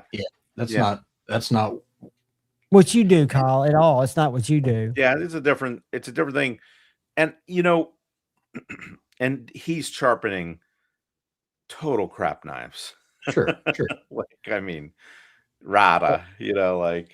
Yeah, I mean, the majority of people who use me are they're doing it for quality, one, but two, it's a customer service based the way I handle all my operations as far as the consultation up front. When I'm done, they get an invoice with a spec sheet of, the angle I've sharpened at, what stones I left it at, what micron I stropped it at, a whole synopsis in case, they ever wanted to sell the knife, or if they wanted to have it redone, they have it on record. And then just walking through the process of all of that, I try to make it more of a concierge experience than just going to the mall and handing someone a knife and being like, hey. But the crazy thing is, for my pricing, I'm actually on the lower end of a lot of mail-in sharpening people. And I'll put my skills up there with anybody. And it's funny how people get into like certain clicks, or they know, but I'm not the type of person. Like, there are certain people who go out there and they just post all this stuff. I don't really care. I've got enough business to where I'm content, and I'm not going out there trying to kiss everyone's butt or trying to, get in and market it. If I wanted to do that, I would, but that's not my thing. I love doing what I do, and for the people I do it for, and I keep busy enough with that. So, and the people that use the difference that brings. That's why you're so busy, because we know what to expect when the knife comes back before it comes. Hey, Gary, just out of curiosity, what angle do you think yours are finished off at? Like for somebody that was going to resharpen them at the same bevel? Probably something in the neighborhood. I don't measure them every time. Sure. But the way the jig's set up, I think it's in the neighborhood of 34. Okay. So 34 inclusive? Inclusive. Yeah. Let me ask your expertise on this. And this is kind of a sarcastic question, but you'll understand in a second. If you had a flat ground blade that started off as 1/16 inch stock, do you think a 13-degree DPS would be good for that? What steel? I have to go back and look. I forget. I'm looking right now. Hold on. To me, I don't think it much matters at that thin a blade stock, but because it's roughly, what do you say? It was like 8 thou behind the edge, and then it went to 13 degrees. Yeah, that seems like it'd be very brittle or thin. Again, that's where the toughness of a steel, and one of the things people don't realize, that toughness is related to edge holding, because you're able to pull off more acute angles. So for instance, my Folklore in MagnaCut is a 0 Scandi at 26 degrees. Might even be 23 or 26 inclusive. Scandi, you got a little bit more behind it though. And Nitro V is the steel, Gary, to answer your earlier question. I would be fine with that angle on Nitro V, yeah. If it was S90V, not so much. But that's the advantage that those high toughness stainlesses bring. that you can get away. And in terms of talking about what's behind the edge, that depends what you're doing. Like if you're going to be doing something that's going to impact it, that's going to affect the steel beyond the sharpened edge, that's it's a little heavier work than I imagine you do with a stock. I just find 13 degrees on something that thin to be problematic, even for something as tough as Nitro V, solely because it is, it's going to have edge stability and it's going to be tougher for deformation than most steels. Nitro V is one of the toughest steels out there. But in the same sense, most people aren't going to, how do I want to phrase it, aren't going to baby that. And I think that needs to be babied even at Nitro V at that low. Yeah, I mean the Nitro V, like at what kind of knife is it? So small fixie. Yeah, small fixie. Probably. Let me show a picture of it. A little bitty guy, a little thin paring knife looking knife. Like if it was if it was for kitchen use. Oh, one of those. And the only reason Waxwing. Is that what he's sharpening? No, that's a custom that Jared Neves had made with Waxwing.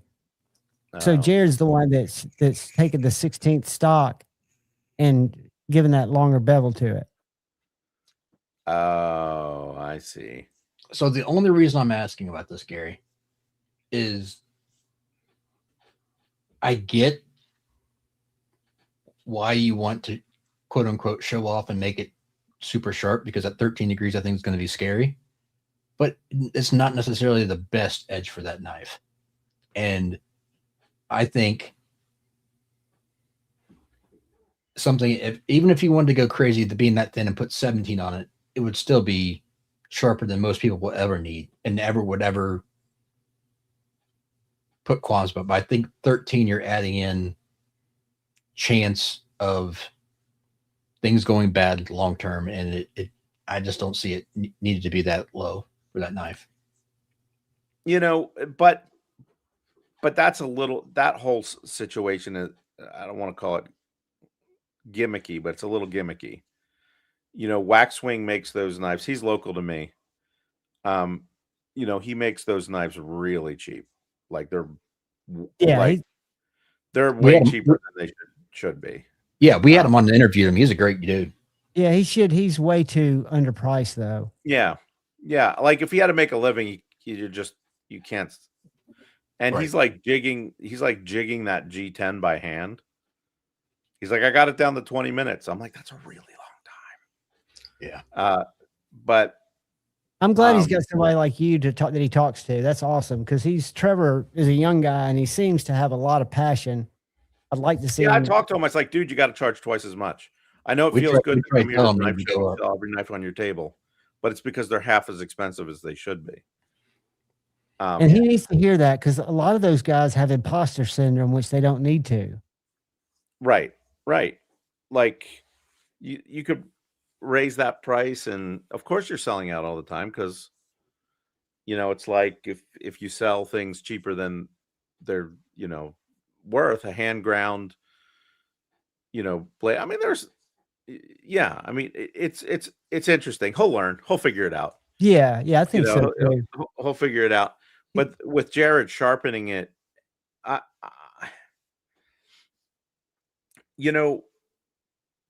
of the sharpeners that was very well known in the knife world back in the day, he did video after video after video, and you may or may not remember him, is a guy named Michael Christie. I know Michael. I don't know him. Sorry, I know of him. Excuse me. Yeah. So, but he was a authority in sharpening for a long time, and he would whittle hairs all the time and whatnot. Right. And him and our friends, actually him and I and Sean Houston and all those guys, always, would kind of talk to each other. And, and like these guys that do sharpenings like the Apostle Beef, there is a limit to how sharp you're going to get it. And like, I just wonder sometimes, like with Jared, I don't know what his skill level is, but if my goal was to drop an angle to that and sharpen it on my system the way I sharpen, I don't know that I couldn't meet any of his best scores without too much trouble, and probably in a lot less time because I got a motor attached. And you got a lot of experience. I'll be the first to say this, Gary. He can sharpen. He's very talented. But so are a lot of guys. But well, that's what I was kind of getting at. But my point is, if you're taking everything to 13 or 15, it quote unquote makes everything seem sharper or even be sharper than someone who can still take a knife to razor sharp at 18, 19, 20, 22. Like that's kind of like the cheat to make it say, oh, this is so much sharper, but it's not necessarily the best for every single knife. And that that doesn't equate to being, and I'm not picking on him. I'm talking about in general. There are a lot of guys who do this, or there's plenty of guys that are like the mirrored kings. That's all they want to do is mirrors on everything. I'm like, that's not the best for every single knife. Like that's granted, you make more money doing that, but it's a pain in the ass. First of all, second of all, it's not the best for the customer. And I'm all about giving the customer the best performance they can if they're actually going to use the knife. If they're going to have it for a safe queen and just show it off, I don't care. We'll do whatever you want. Yeah, then it's an aesthetic consideration. Right. But but the same thing. So like there are some guys who want, hey, I want a mirror on this. Okay, we can do that. But unless I'm dropping the angle significantly, it's going to be so thin because it's a thin blade stock and it's a 20-degree angle. You're barely going to see that mirror. So it's a waste of your money. Like I'm actually talking them out of stuff because I want them to get the best for their bang for their buck. And I have a problem with kind of that. I'm more of the purist of having the best performance based and not taking shortcuts to get there. So I don't think taking a super thin. Go ahead. Yeah, there's a law of diminishing returns, like dropping your angle. Right. So for every degree you drop your angle, you lose some durability. Correct. And for every degree you raise your angle, you gain some durability. So like what is the best balance between durability and sharpness? And clearly 13 is favoring sharpness at the expense of durability. And I think the key for that is making sure the customer or whoever knows, we made a compromise here. We made a choice, deliberate choice to decrease durability to increase slicey sharpness. But wasn't for free. Like it came at a cost. And so similarly to hardness, you got these guys out there, that like to run steels at their absolute top hardness and think that they've accomplished something. Well, they haven't accomplished something. You got 1 point of hardness, and I don't mean a literal HRC point, but let's a pretend Creeley Blades benefit system point. You got 1 point extra in hardness to lose 4 points of toughness. Like that wasn't a good exchange. So I'm running MagnaCut at 64. I'm not running it at 66. I could probably get it to 66, but I'm running it at 64, 63, let's say. You get the optimal use out of all the considerations of that steel's strengths. I got 95% of its toughness, 98% of its toughness, and really good hardness. If I take it to 67, now I'm only going to get 60% of its hardness to get. And then you start losing edge stability and where you can grind it to. A benefit. Yeah. So it like all these things are trade-offs and decisions. Like you'll hear people say like, some of the big companies were famous for using like 20 CV or S90V and running it at like 58. Right. Like ridiculous. Like doing that all the time. They basically just wanted the hype bump for having the steel. but didn't run it. Now, that's what the thing that Spyderco didn't do. They would run them at the hardnesses they should be. But anyway, yeah. And so you gave away all that edge retention to try to make that steel more durable. And the other thing that happens with steels, and I might have mentioned this last time I was on, if an edge rolls, that's a failure of the steel. If the edge chips, that's a failure of the steel. But for some reason, a lot of the knife community thinks that an edge chip is a failure, but a roll is, oh, that's okay because we can bend it back. No, they're both failures. Yeah, you've deformed that apex regardless. And what you want is for the failure to be about 50-50 chip or roll, depending what you're doing. That means you're kind of maxed out. The strength of the steel is at its height when those two things are pretty close to happening equally. Failing at the same rate. Yeah, that makes sense. And so when you talk about a good heat treat, you know, there's this sense more is better, bigger is better, higher is better. And it's just not that simple. It's not that simple. Normally, I have found as a general rule of thumb, about 2 points below its practical max is usually where steels perform the best. Across the board, different steels, if you just look at their recipes or whatever you call the protocol.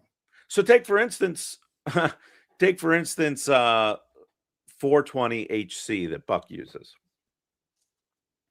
I think the max on that is 56. They're running that at nearly the max. Now that particular steel, they can't really bring that down 2 points because they're already so low. But and it's pretty inherently tough because there's not a lot of alloy in it. But it's very, very similar kinds of concepts to dropping the edge angle. Has benefits and it has costs. So yeah, 13 is probably a little aggressive on that knife. It's probably good for cutting a lot of cardboard though. But you could make it out of MagnaCut and it would still outperform that. You know, even at 35 degrees. And I think a lot of it is marketing too. Jared's known for his sharpening, and I think that'll make those knives more attractive, maybe because he's put that final low edge. And most of the community's going to listen. How much were they selling for? Right at $195, where his knives are usually $130, $135. So Jared's is $195 for that little guy. That's really cheap for a handmade. It's a $300. I agree. Yeah. And he's got another one coming out with somebody. I was surprised he jumped into it so soon. And back up. I want to make something clear too. I was not picking on him about that. No, I know it was more of a generalized overall I'm sharpening. My mentality is a little bit different as far as how I attack or how I approach, I guess. I'm looking for. There will be people who bought that knife that don't understand they made a significant compromise because of that edge geometry. Right. But honestly, I think it'll probably be okay because of that steel.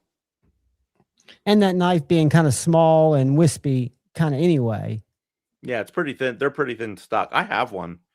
I have a wax wing. Yeah, they're nice little knives. I've got a nymph. John, we're at 12:19. Oh, we got to go? All right. Well, I'm just telling you that Matt, you ready to hop on. We're going to jump to go to another live stream over at Said Faction. Dude, I appreciate you jumping on. You're such a wealth of information. I love hearing your take, and your knives are fantastic. I hope you get to go tomorrow. The snow doesn't keep you, and I hope you knock them dead. Saturdays are usually better than Fridays. Yeah, no. Well, we'll see how it goes. It's more of a networking thing. How much of a drive is that for you? Are you hour and a half? Okay. Yeah, it's not a big deal. Some guys stayed in hotels that live my distance, but I'm cheap. Yeah, well, and at the same time, I'm not one that lingers around the bars and stuff like that. So for me, do I want to go to a hotel room or do I want to go back to my house? And a lot of times it's easier to get back if the drive's not too intermissive. Yeah, it's not too bad. Well, hey, good spending some time. I always like talking shop. Yep. And great picking your brain and bouncing ideas. And at least I appreciate the fact that you know what you're talking about, so we can have some good discourse. It's so good. I mean, it's so good for people in the chat to hear from somebody who has real world experience, and they hear from Kyle, who sharpens a lot of them. But you're known in the community for making super scary, sharp, nice knives. So the fact that you contribute, I appreciate it. I'll always make sure you have a link in case you're sitting around free and you want to jump in. Yeah, I just got back. I figured I'd kick it now, go to bed, set my alarm, and start it over again tomorrow. Well, knock them dead, guys. And y'all All look out for the guy or gal to your left. Look out for each other. Go forward with love in your heart and choose debate, not hate. I love you all.